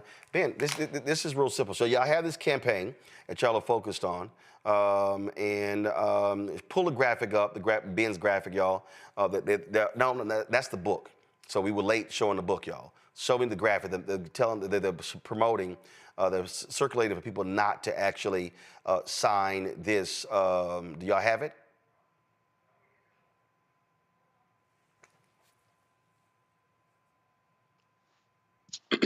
Thanks for having me, Roland. All right. So Ben, y'all are trying to get these federal workers not to accept this buyout. Explain. Yes, exactly. And I'm glad I heard you almost say black, because we know so many federal workers are black people. We know for certain that Congress has not authorized any type of buyout. And we know for certain that this was off guard. A lot of people, even in Donald Trump's administration, was caught off guard by Elon Musk creating this buyout package. We are encouraging all federal workers to, one, not fall for it because, like you said, it is a trap. But number two, they are the front line holding the line against MAGA. We need them to stay in their jobs, in their positions, and make sure that they hold the line. Do not take the buyout from MAGA. Have you communicated with some? Because I saw one report earlier this week that an estimated 20,000 federal workers had actually accepted the buyout. I was talking. It's interesting. I saw this tweet. I brought it up yesterday from the right wing radio person, Buck Sexton, and he was like, well, it tells you these people won't accept the buyout because, they want to keep these cushy federal jobs. And my response was, no, idiot. It's because the buyout is not real. It's fake. It's fraudulent. This is the graphic. I just pulled it up myself. This is the graphic right here, Ben. Y'all pushing out. Federal workers do not resign. Do not resign. America needs you. Resist from within. Document everything. Demand excellence. MAGA will fail. But the most important thing, and spread the word, no MAGA buyout. But again, it's illegal. The federal, there's nothing there. There's nothing there. Congress, actually, it starts in the House. Congress appropriates money. There is nothing there in the federal budget that says, yeah, we're going to pay these buyouts. That's right. That's right. So it's smoke and mirrors, and it's to create a momentum. They're trying to create a momentum so that federal workers will quit on their own. They understand that they don't have the power. They have to go through the bureaucracy. They have to go through red tape to try to fire any of these individuals. And so they're trying to entice them to quit. But like you said, it's a trap. There's no congressional approval for this. This is Elon Musk talking out the side of his neck, trying to run a fast one on you. Federal workers do not resign. And if you know a federal worker, if you know somebody who knows somebody who knows somebody who's a federal worker, please spread the word. Do not resign. My panel, Matt. So, Pastor, what happens if people don't take these resignations or this buyout, and the administration says you got to go and people just decide not to leave? Like, what are their rights literally in terms of being in a federal building, removal? What does that process look like? The reason I ask that is my understanding is something like 2% of the federal workforce is considering taking this, which means the other 98% are not, which means there will be mass action, presumably, as it relates to firing. What is your understanding on their rights in terms of removal and that kind of thing if they choose not to take this buyout and their hands are forced? Well, thankfully, many federal workers are unionized, and many of the unions are speaking out right now, letting it be known that they are collectively denying and refusing to even consider this buyout. And so their first line of defense will be their unions, their union attorneys, those individuals who know how to file a wrongful termination suit. That's their next line of defense, to make sure you have your lawyers as much as you can get them, if you have them, to represent you immediately if you're fired. But while you're there, most importantly, we need you to document everything, because we expect a functioning government with MAGA just like we did underneath Joe Biden. And so federal workers can document the incompetence that we know comes with MAGA.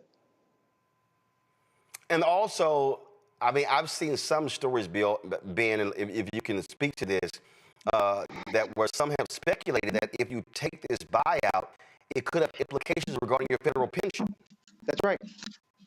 No, absolutely right. The part of the buyout, again, this is something crafted by Elon Musk. So you have to think that this is something that comes from the corporate sector. And hold on, before you say, and it's literally the exact same language. He took it from what he did at Twitter. So they just copy and paste it. Right. He copied and pasted the fork in the road email headline. Right. And so this is him letting everyone know that it is Elon Musk. He is trying to show how big his ego is and how much power he has. He did not consult with any of the department heads, any of the cabinet members. He made this move. It was disruptive even to MAGA, if you can, imagine that. He superseded the disruption of MAGA. And to what end? To lie to people, to try to entice you to quit. That's how they win. Workers, federal workers, please, for the love of everything, hold the line, do not resign. Zachary. One thing that I think is my question, right, as someone who does content creation, how can we get the word out on a broader scale to ensure that the federal workers know that, one, this probably is a violation of the Anti-Deficiency Act, and that the max you can get anyway from the government would be $25,000, so this would exceed that for many of these employees. How do we get the word out so that they know to stay and just toe the line?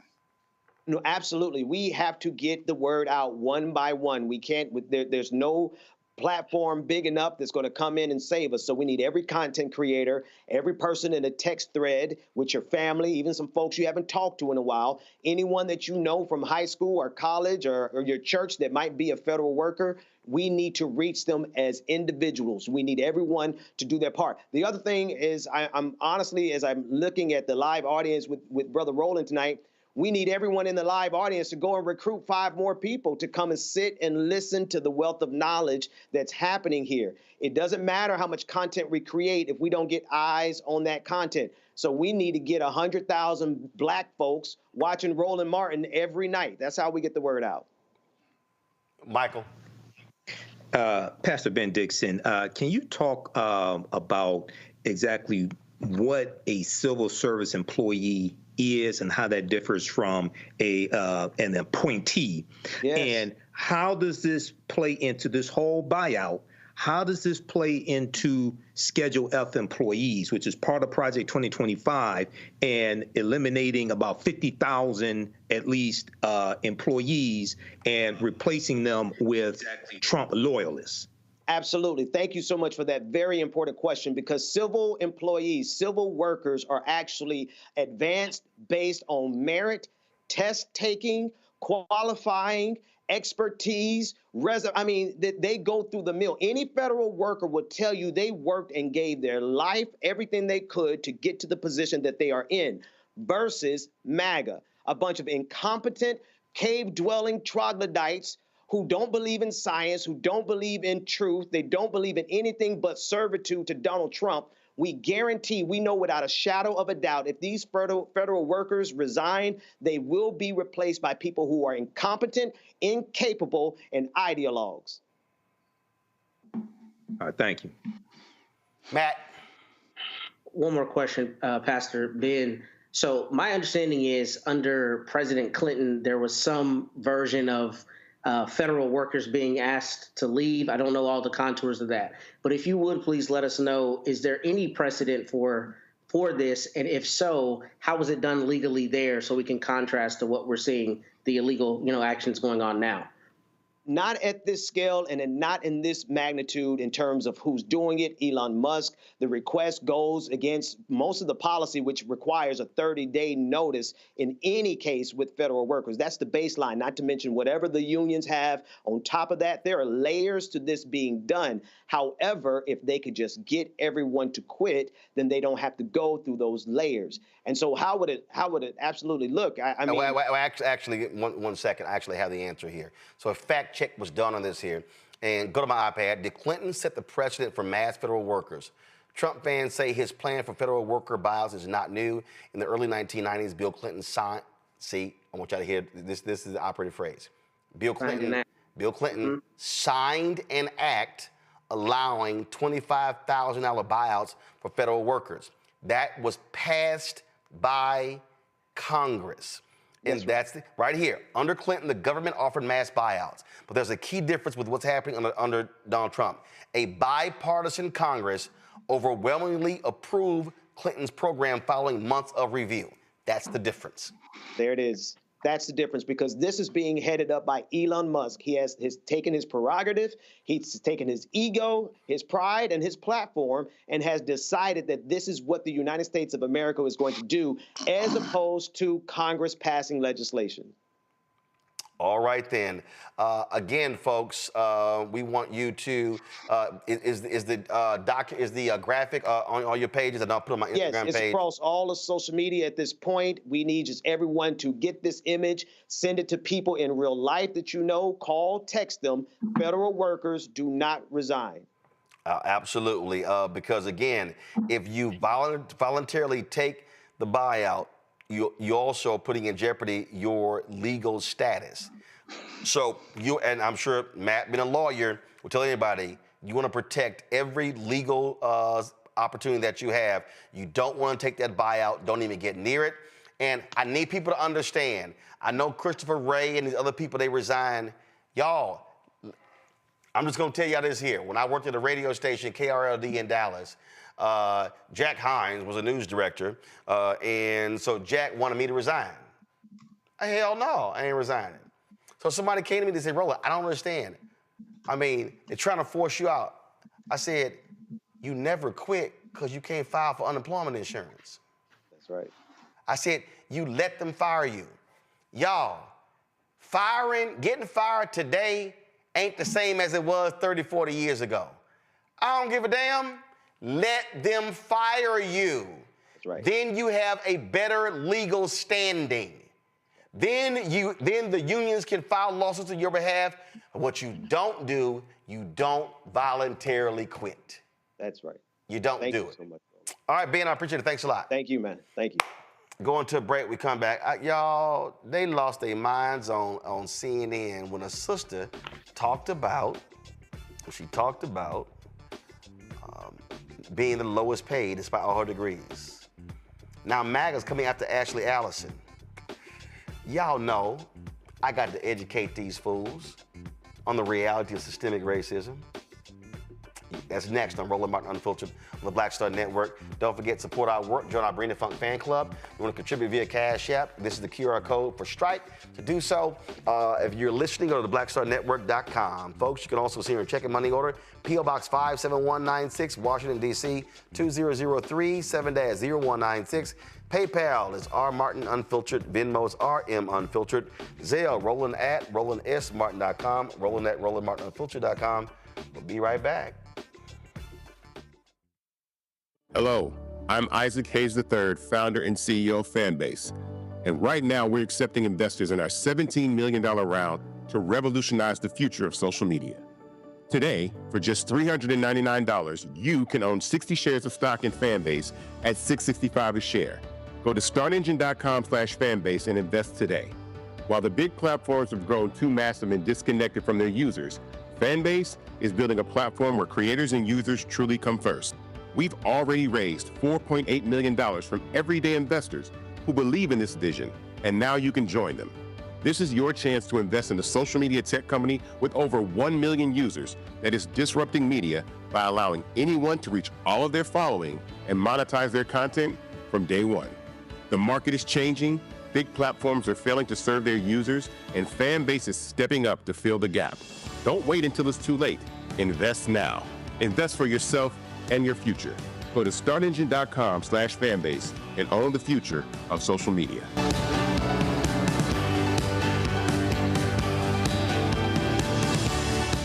Hey, what's up? It's Sammy Roman. Hey, it's John Murray, the executive producer of the new Sherry Shepherd Talk Show. It's me, Sherry Shepherd, and you know what you're watching, Roland Martin Unfiltered.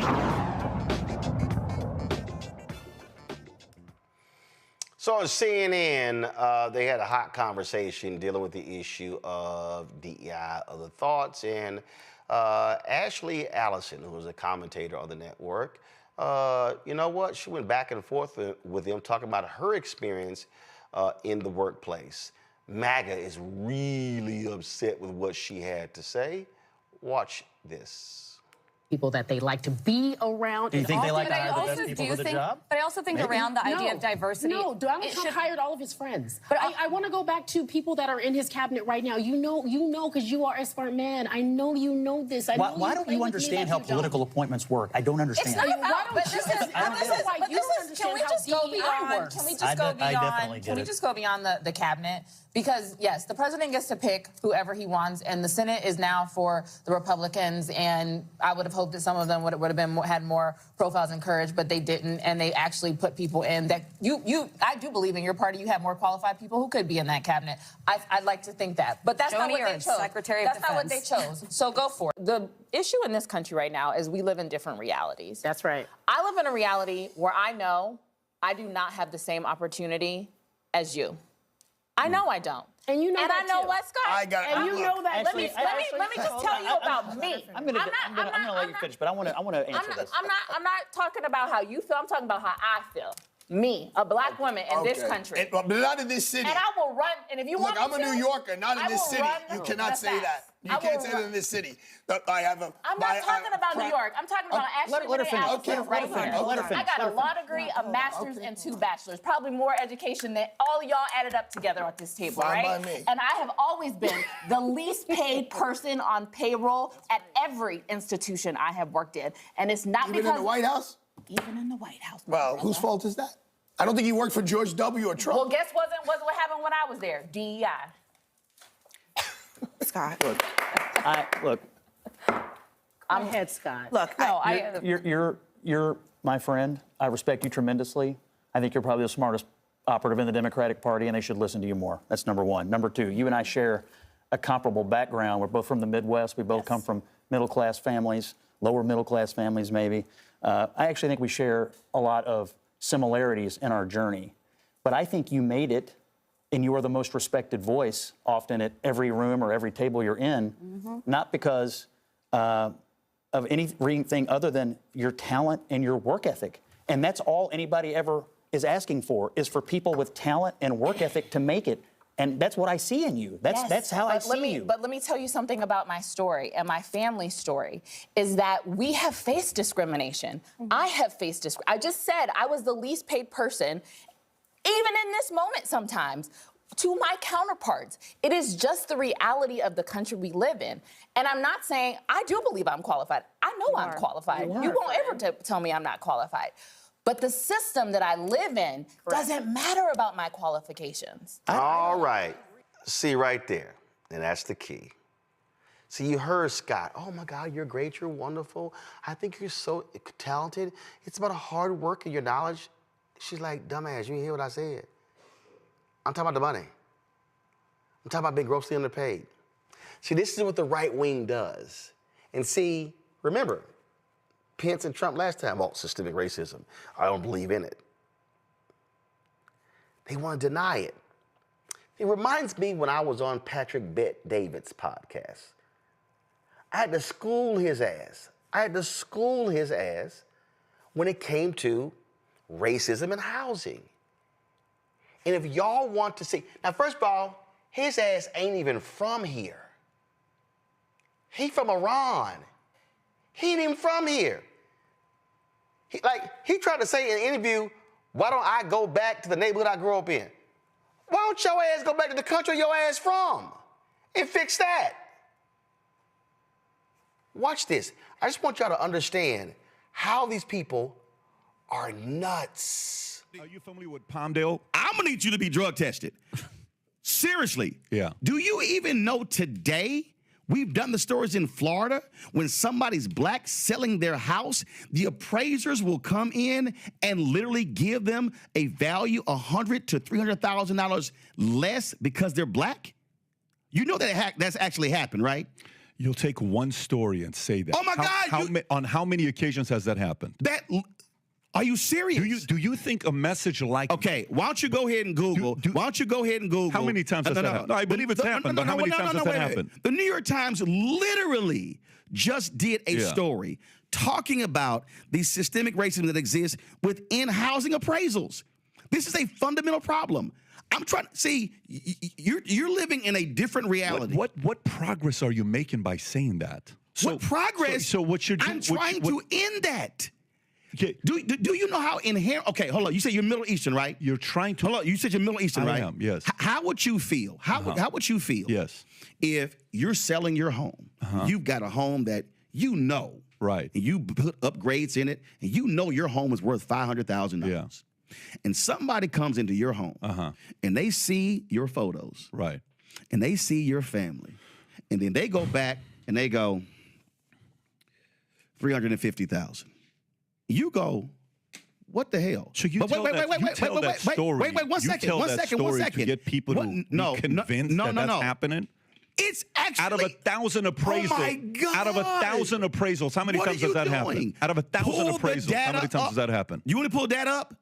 Tell you want me. him to pull that up? That's your world, though. Out of 1,000 appraisals, how many times does that happen? Let's just say it happens. It is a significant issue in America. Oh my God! And wait, one second. And then when the woman, a black person should not have to remove their photos from the wall and remove black art and remove black books to have a white appraiser then come in and go, oh, it's actually 550. So one second, because I'm going to show you how it impacts generationally. Here we go. So when you follow me here, because this is housing in America. When you then get that lower appraisal, you then cannot sell your house for the higher value, which then means you are not then taking those proceeds and being able to invest, being able to send your kids to school. And what I'm trying to explain to you is there is a world out here that for some reason you're like living in Unity world that ain't the real America. Brother, you have the wrong guy. And I'm trying to get rid of that stuff. You have the wrong guy here. You have the wrong guy. I'm trying to get rid of it. Okay, good for you. I am as well. But you have the wrong guy here. And here's what I mean by that. So when you ask the question, what do you do if they appraise your house $350,000 less, right? That's your question. Okay. I don't see myself as a victim. I stopped looking at myself as a victim a long time ago. And by the way, being Armenian and Assyrian, you know what a lot of people in the Armenian community do? You know what a lot of people in the Armenian community do?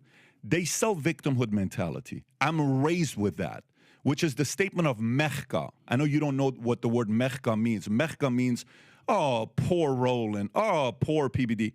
I don't see myself as a victim. And the other part is when you use one story as an example to divide and get people even angrier, because out of 1,000 appraisals, this happened one time, I don't think you're unifying when you say a statement like that to say, hey, this is what's taking place all the time. But going back to it, so you left because you wanted better economic situation for yourself. Listen to what you just said. Again, I'm having a hard time listening to what you just said when you're saying it's so fundamentally flawed because when you say, "Oh my God," you see yourself as a victim. You do. No, you're selling it as a victim. No, I'm not. What I'm selling is a reality. What I'm selling is when this is again. Since I guess you couldn't pull it up. Okay. Oh, he did pull it up. Okay. The Biden administration, the Federal Housing and Finance Agency, released 47 million appraisal reports to the public for the first time. The appraisals, which were compiled between 2013 and 2021, present evidence of a persistent, widespread practice in the home appraisal industry to give higher values to homes when the occupants are white and devalue them if the owners are people of color. That's such bullshit. That's such bullshit. You know why? Hold up. Let me tell you why that's such bullshit. They actually took the reports and showed the data, and now you call it bullshit. Of course I call it bullshit. So you asked for the data and the facts. No. And now you give your opinion because you don't like the facts. Bro. Come on, man. Do you run a company? Yes, I do. Okay, so when you run a company, how much shit can I find in the OPEX? How much in the what? With OPEX. When I go into my balance sheet and I look at my expenses, my monthly expenses, what I'm paying for, rent, employees, benefits, workers' comp, I can give a number and say, we lost $280,000 this year. And it's like, oh my God, we lost $280,000. And then I open up the balance sheet and then boom, I'll see you're moving your face like you don't know what I'm talking about. First of all, when I see a data like this, tell me the whole story. To jump to conclusion with something like this without seeing the entire story, It's ludicrous to make a comment like that. But analyzing the millions of appraisals by using census tracts as a proxy for neighborhoods and comparing communities with nearly identical housing stock, two researchers found that the results showed a clear correlation. The higher the proportion of white residents in each community, the higher the appraised value of individual homes. They compared similar data. See, again, you want to reject the facts. And what I'm trying to explain to you is I am refusing to constantly have people give data without me having access to the entire thing for their own benefit to divide So what you're saying is, in order for you need access to the 47 million home appraisals. I'd love to see yourself. I would love to see it. Okay, guess what? It's a federal agency. File a FOIA. I'd love to see it. File a FOIA. But here's follow what? A FOIA. Okay, so I'd love to see it. You know why? Here's the part. How often do you see data being used and we don't know the whole story? Both sides. How often? Well, first of all, we see data out there, but what I'm saying, I'm looking at data, actual data, and I'm also looking at a reality. And here's what I'm saying to you. And again, this is what you, for some reason, you're not fully accepting. What is the most consistent way Americans have been able to actually build wealth? It has been through housing. That's been historical. And when you are black in America, this is not an opinion, this is not a perspective, it's a fact. What we have seen is when you have been unable to enter the housing industry, meaning covenants saying you can't sell to black people, then when you actually buy a home and they've been grossly undervalued, that then limits you from being able to sell your home at a higher value and now take the profits and then create a business and then be able to send your kids to college. And what I'm saying to you is when that has been persistent, when you look at the appraisals, one, when you look at inability where you're buying a house, two, all of a sudden now you see a clear way how African Americans have been impacted, not historically, but still in present day. And what I'm saying to you is, whether you are Democrat or Republican, I want that to change because what I want you've had 53 years. So come on. So I want y'all to understand. Y'all heard all that. See, I wanted to play that for a reason. Because, see, even when you present the facts, well, I need to see the data for myself. I don't believe that. I mean, you're bringing up just one example. I mean, I don't understand what you're doing. They are living in an alternate world, y'all. They are. When you show the data, how much a black man makes compared to a white man? Oh, well, you know, education. Now, the brother or the sister got more degrees than the white guy. Oh, well, what? You mean tell me that there's data that shows that the average black college graduate makes less than a white high school graduate? Oh, well, I don't, okay, dang, now I got to figure out, but this is the game that they play. And then with a Scott Jennings, well, man, I think you're wonderful. You're talented. You're very smart. I think you're the smartest analyst in the Democratic Party. They should be listening to you. I think you're amazing. You've got work ethic. And he never addressed her central issue. I get paid less. This is the bullshit that we deal with, Matt, Zachary, and Michael. I'm gonna start with you, Matt. And that white folk, even white liberals, but especially white conservatives, white Republicans, can't deal with. Ashley was on point, and MAGA, they can go to hell for attacking that sister for trying to educate you idiots. No, it's not that they can't deal with it. It's that they won't deal with it. And what Scott Jennings did is what we see them do every time. They try to tokenize one person without looking at all of the phenomena, right? What did he do? He started lauding her and about how she's great and all that. She's talking about something that we all experience. And instead of addressing that issue, he decided to say, but you're my friend. You're cool. You're good, right?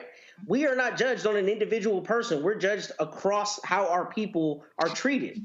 And if we are getting paid systemically less than everyone, that is a demonstrably true phenomenon that's provable by evidence. And it doesn't matter how Midwesternly genteel and saccharine sweet you sound when you say that she's A-OK, Scott Jennings, when she's talking about a phenomenon that is easily provable.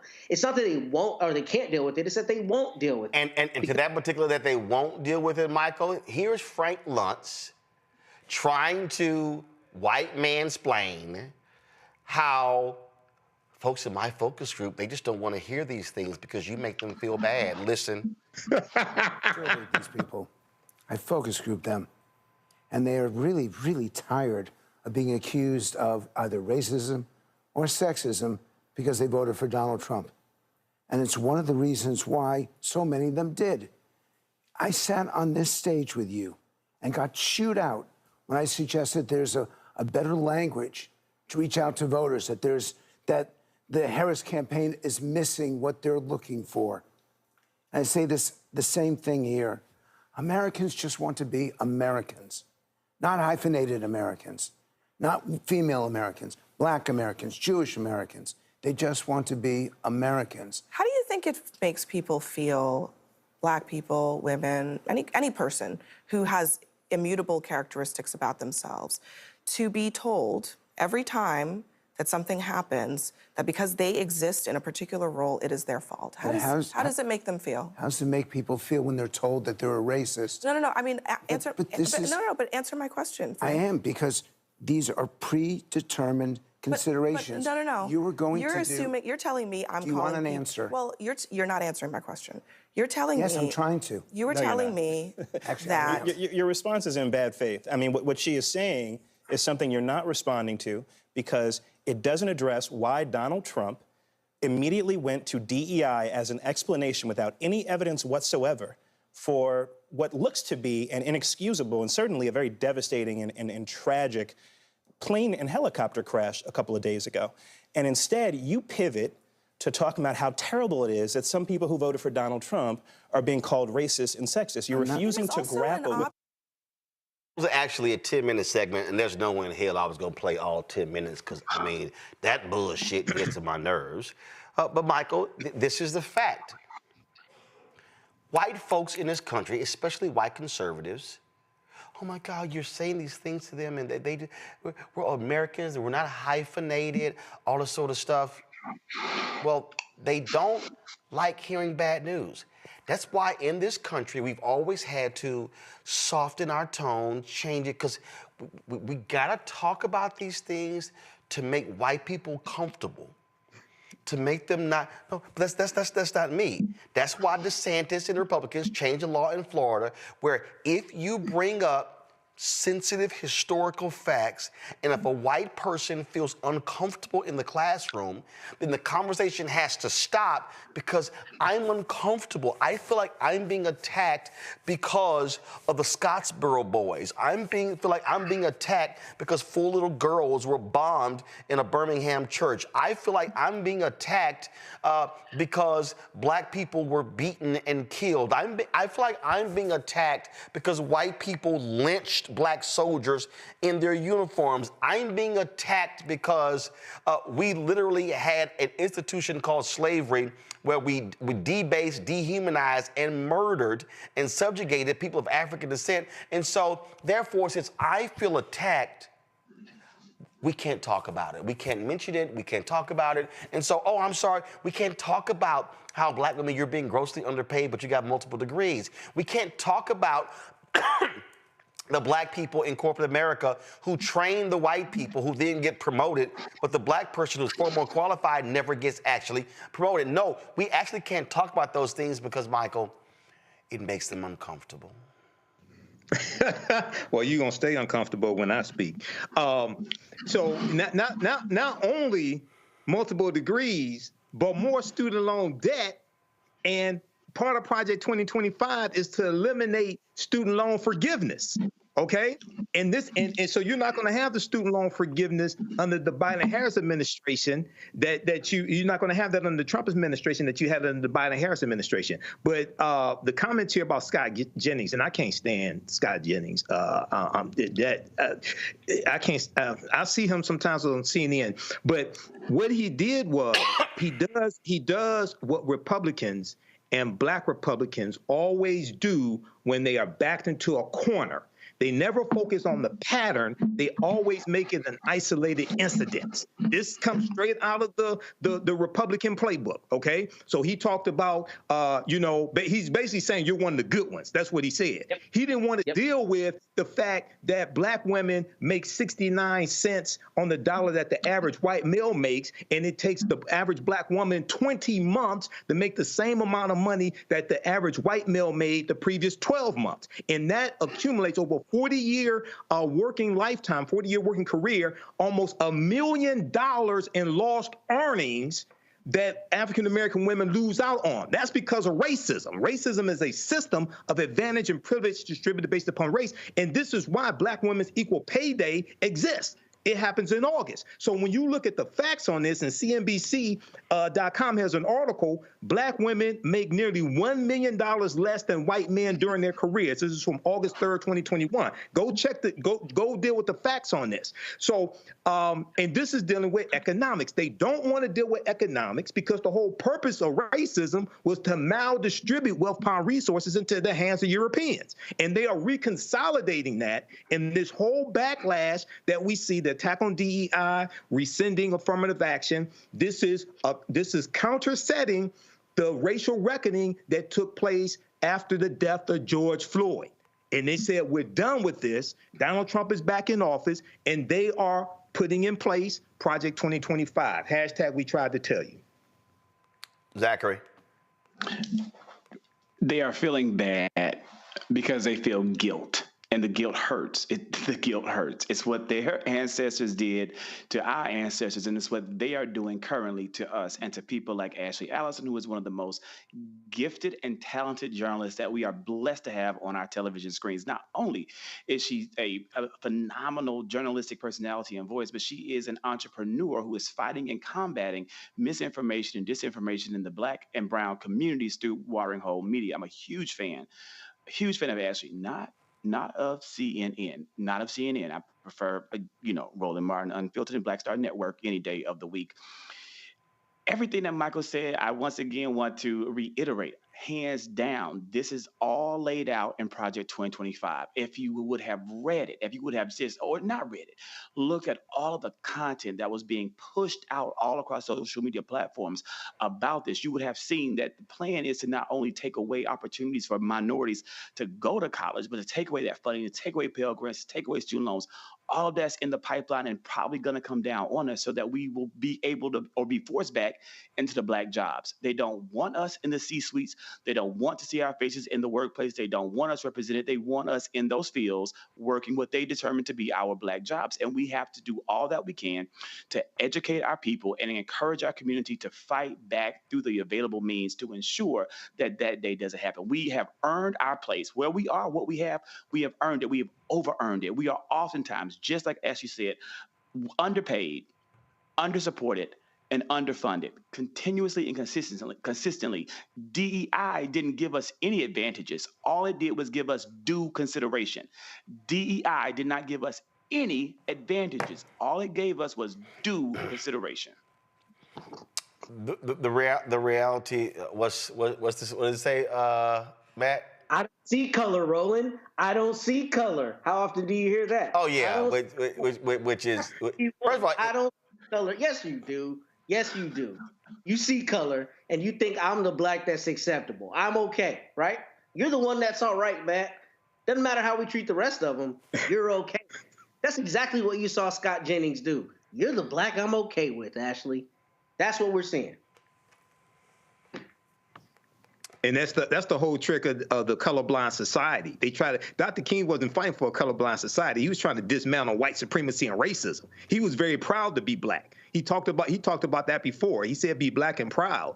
What they tried to do, what Donald Trump said on January 20th at the when he was inaugurated, is going back to a Supreme Court ruling that Clarence Thomas made. He made the majority decision on it. I forgot the case. But it was an argument between Clarence Thomas and Ketanji Brown Jackson, and he was talking about a colorblind society. And this is the language that these conservatives latch on to. We want a colorblind society, merit-based, so we're going to get rid of affirmative action and DEI, and everything's equal. That's all. I want folks, again, for all these folks the Scott Jennings of the world, and the Frank Luntz of the world, and the Patrick Bet-Davids, here's a perfect example, a study that was done last year. White-sounding names get called back for jobs more than black ones. This is from NPR. It's dated April 11, 2024. It said 20 years ago, 2 economists responded to a slew of help-wanted ads in Boston and Chicago newspapers using a set of fictitious names to test for racial bias in the job market. The Watershed study found that applicants with names suggesting they were white got 50% more callbacks from employers than those whose names indicated they were black. Researchers at the University of California, Berkeley, and the University of Chicago recently took that premise and expanded on it, filing 83,000 fake job applications for 11,000 entry-level positions at a variety of Fortune 500 companies. Their working paper, published this month, entitled A Discrimination Report Card, found that the typical employer called back the presumably white applicant around 9% more than the black ones. That number rose to roughly 24% for the worst offenders. What's it? So this is the point. Same resume, different names. Mm-hmm. That's what Ashley Allison was trying to explain to those idiots, that you can be black and you can have 5 degrees and you can have a law degree and an MBA and they will underpay you compared to white counterparts. And here's what's crazy. Happens to white women. I remember there was a woman who went to seminary and applied for a job at a Southern Baptist Convention church. She was a single white mother. And there was a white man who applied for a job, and the church literally told her, she was already there, the church told her that they were going to pay the white man more because he was married and had kids, and she was a single woman. Not, are you doing the job? Not, are you a hard worker? Not, are you competent?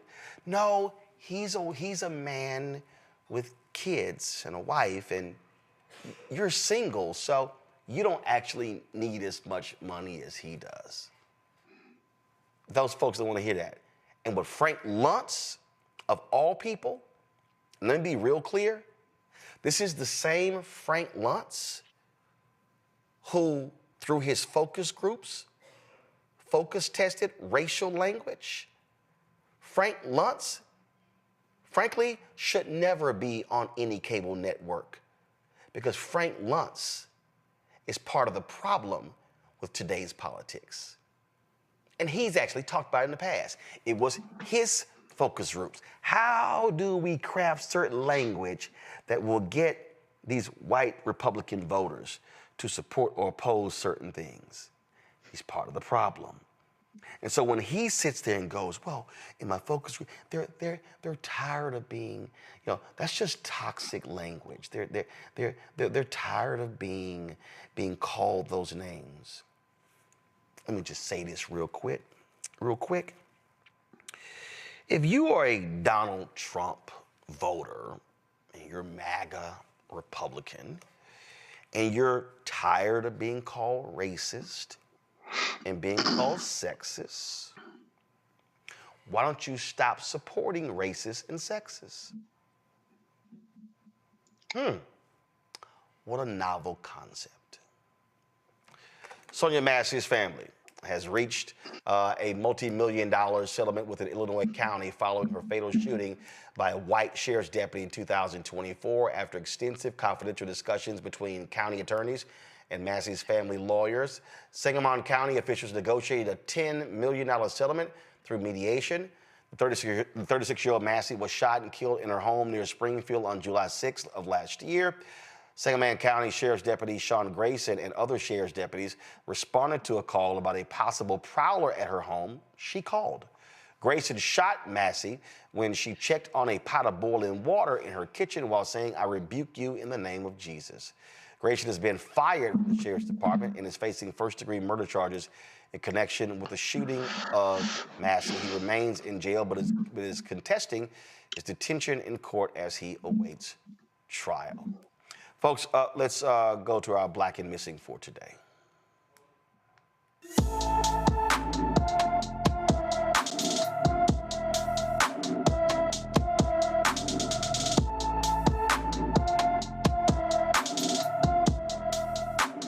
On October 2nd, Kaylin Alicia Anderson was last seen in Huntsville, Alabama. The 18-year-old is 5 feet 5 inches tall, weighs 136 pounds, has black hair and brown eyes. She was last seen wearing green pajama pants. Anyone with information about Kaylin Alicia Anderson should call the Huntsville Police Department at 256-427-7117, 256-427-7117. Do want to give the three of you an opportunity to just share your thoughts. We were talking about how Democrats are responding and what they're doing and sort of different things like this. And we saw today, we started the show with Democrats going to these different federal agencies. I personally believe they should be doing that. Dr. King always talked about, I need an antagonist in order to have direct confrontation, direct action.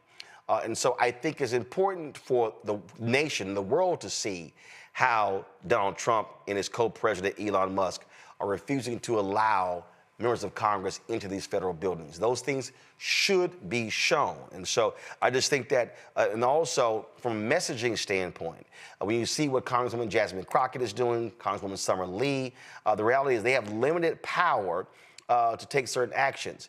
But I absolutely believe, Zachary, that Democratic senators should be saying, we ain't voting for a single one of your nominees.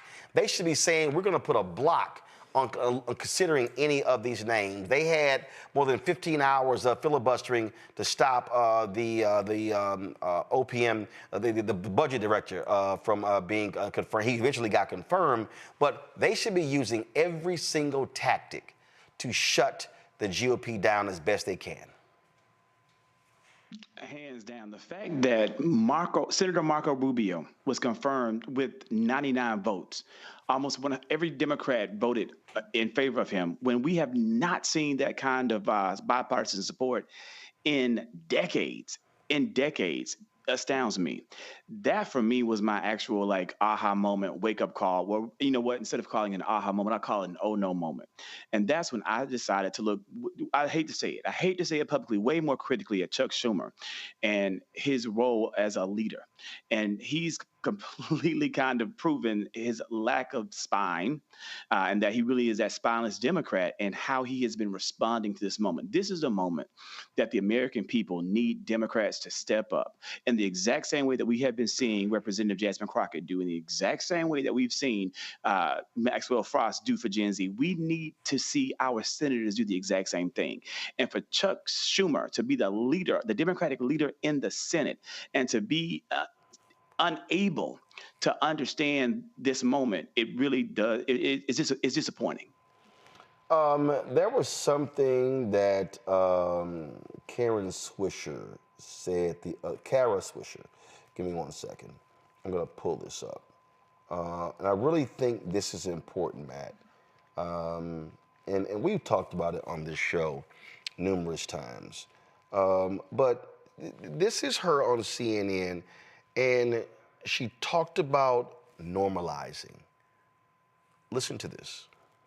One of the things you're saying is like, there should be cuts, and maybe he has a point. This is what you're walking right into their trap. They should do it by passing legislation. They should do it legally. They're not interested. What they do is they depend on your civility, and including the media is like, well, they have a good point. Well, sure, but this is not the way to do it. And therefore, they've won the battle already because you're agreeing to it, but they're doing it in ways that have nothing to do with legislation, the power of Congress, and other laws. So what's the difference how they do it? Well, it matters how they do it here.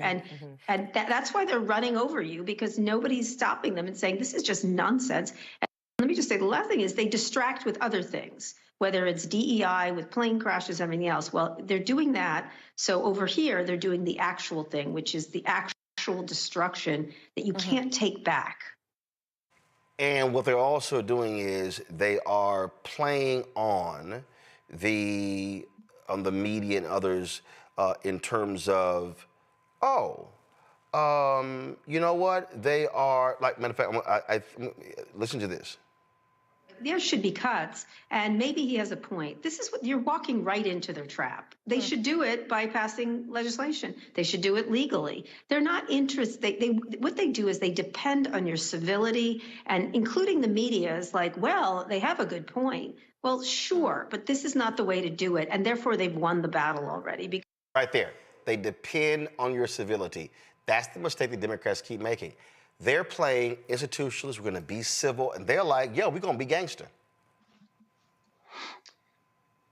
There's no greater motivator than fear, period. And our government is not afraid of us, period. And that is why they are dismantling the government before our very eyes and allowing pushing us into the point where we're trying to rationalize it and, try to fit it into this box of civility. That is not going to work.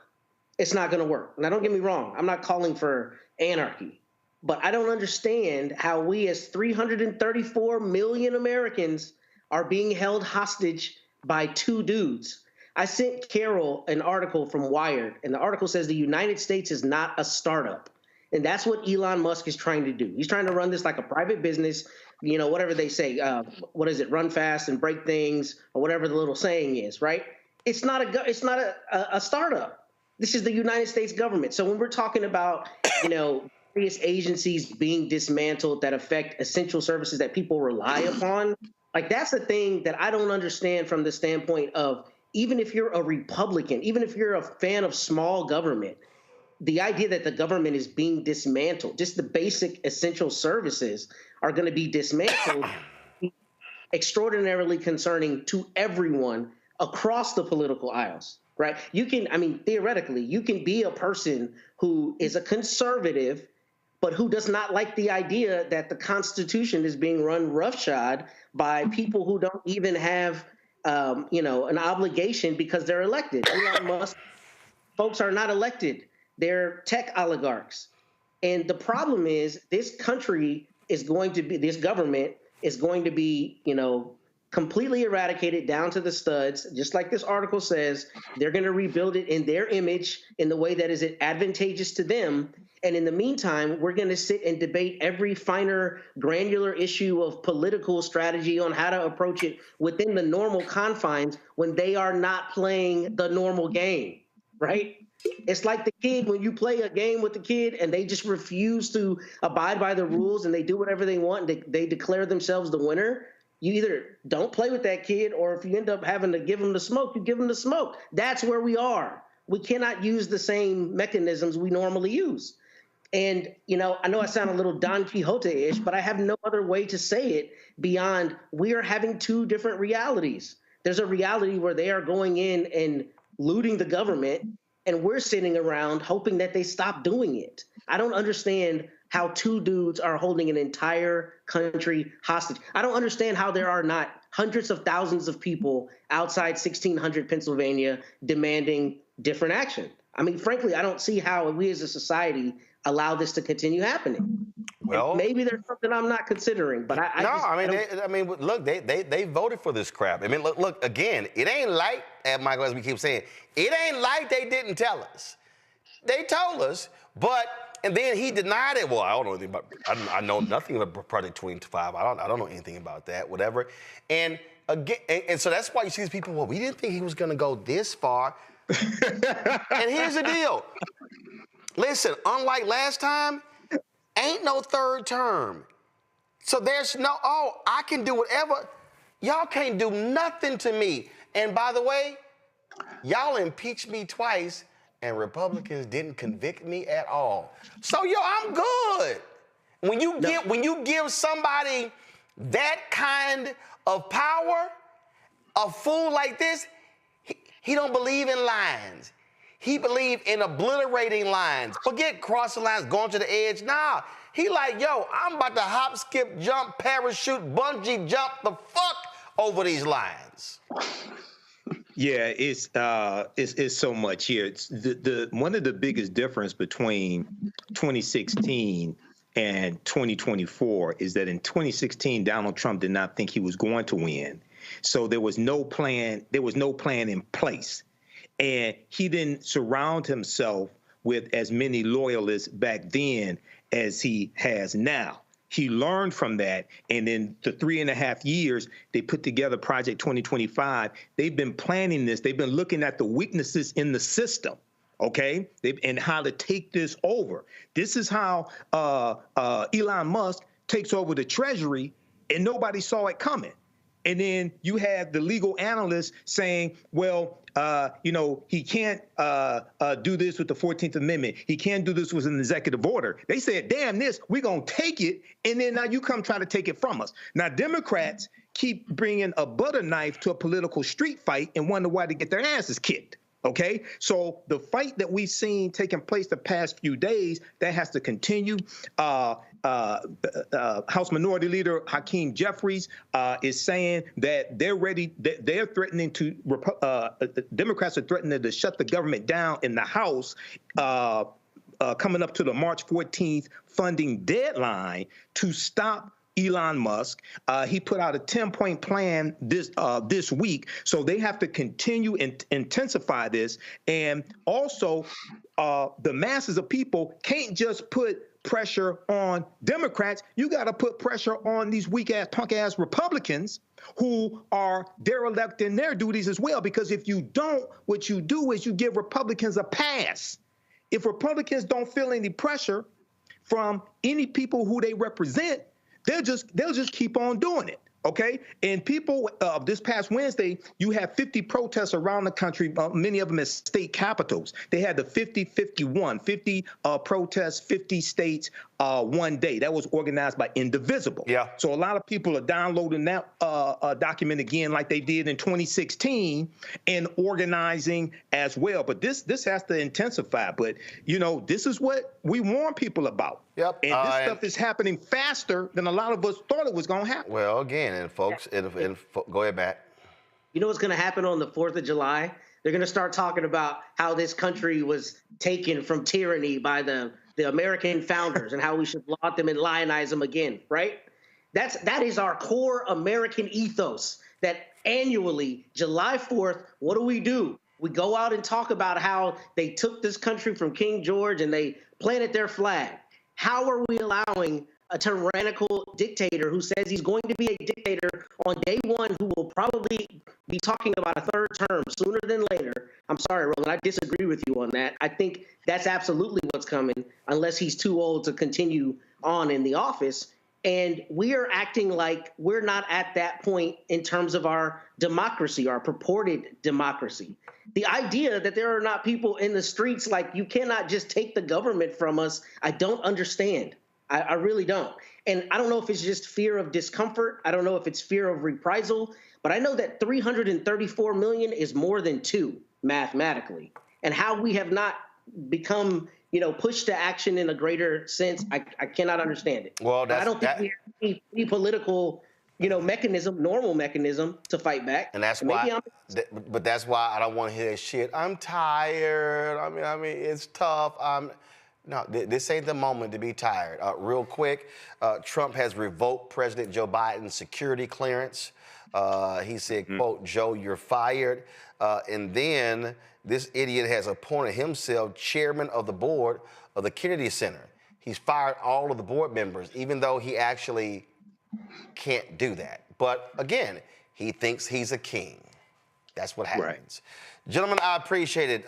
Zachary, Matt, Michael, thank you so very much. Hey, folks, we do our best to cover all these stories. It's a lot of stuff I didn't get to. Understand, this stuff is real, what's going on. This stuff is real. And what we are seeing is an absolute coup, a takeover of this country. And if you are going to sit silently by, that's all up to you. We won't. We will speak truth to power. We will call things out when we see them.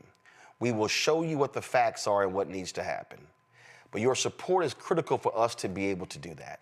I keep telling you, there are no millionaires and billionaires sending us money. It's not. Oh, I know a lot of these people. I know a lot of these entertainers and folks in finance and folks in corporate America. They ain't supporting us. Now, when they get in trouble, I get a text. Hey, can you talk about this? Can I come on? They're not supporting with their resources. And so I appreciate every single one of you. I see some folks who are in our chat. Brother said, man, I sent my $50 in. I appreciate y'all who do it because the work that we are doing is so vitally important. We're rolling out a test show next week. I can't wait till you hear it. We're going to have new episodes of course, Balanced Living, new episodes of The Black Table. I'm looking to launch a business show. So we are all about the focus of covering the news and the issues that matter to you. So we want you to do us a favor. And it's very simple. 20,000 of our fans contribute on average $50 each. That's $1 million a year. That is absolutely vital, important for us to cover expenses, for us to be able to travel, for us to be able to be on the ground.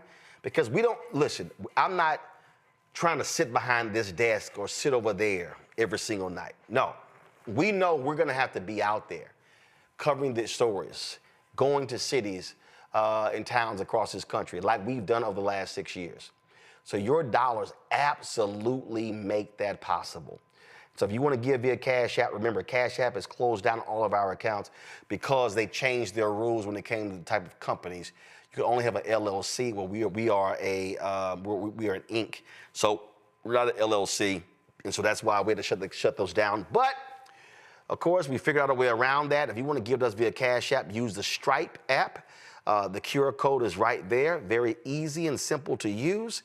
If you're listening, go to theblackstarnetwork.com to check it out. Send your check and money order, P.O. Box 57196, Washington, D.C., 20037-0196. PayPal, R. Martin Unfiltered. Venmo, RM Unfiltered. Zelle, RolandSMartin.com, Roland@RolandMartinUnfiltered.com. Don't forget, you can download the Black Star Network app, Apple phone, Android phone, Apple TV, Android TV, Roku, Amazon Fire TV, Xbox One, Samsung Smart TV. Also, get our merchandise. That's right. Our 2 shirts right now. We got other merchandise you can get, but hashtag, we tried to tell you, FAFO 2025. Also, don't blame me. I voted for the black woman. Go to RolandMartin.creator-spring.com, RolandMartin.creator-spring.com, or go to theblackstarnetwork.com. You see the QR code. You can use the QR code right there as well to access that information. Of course, be sure to get a copy of my book, White Fear, How the Browning of America is Making White Folks Lose Their Minds. Yes, we took Target off of that. And so that's how you can get it. Download the audio version, which I read on Audible. And of course, you can also, what am I leaving out? Oh, of course, want you to download Fanbase, invest in Fanbase. And if you want to be invested in it, they've raised $8.5 million. The goal is to raise $17 million in this Series A raise. Go to startengine.com/fanbase or download the app Fanbase as well. Folks, that's it. I appreciate it. As we always close the show on Friday, we show all of our donors, and so we thank all of them. We thank you for watching. I'll see you on Monday. And let's see, who am I picking? You know what? Damn it. I want the Eagles to win. I want the Eagles to beat Kansas City. I want Jalen Rose to win. Because I don't support quarterbacks that like MAGA. I'm out. Holla!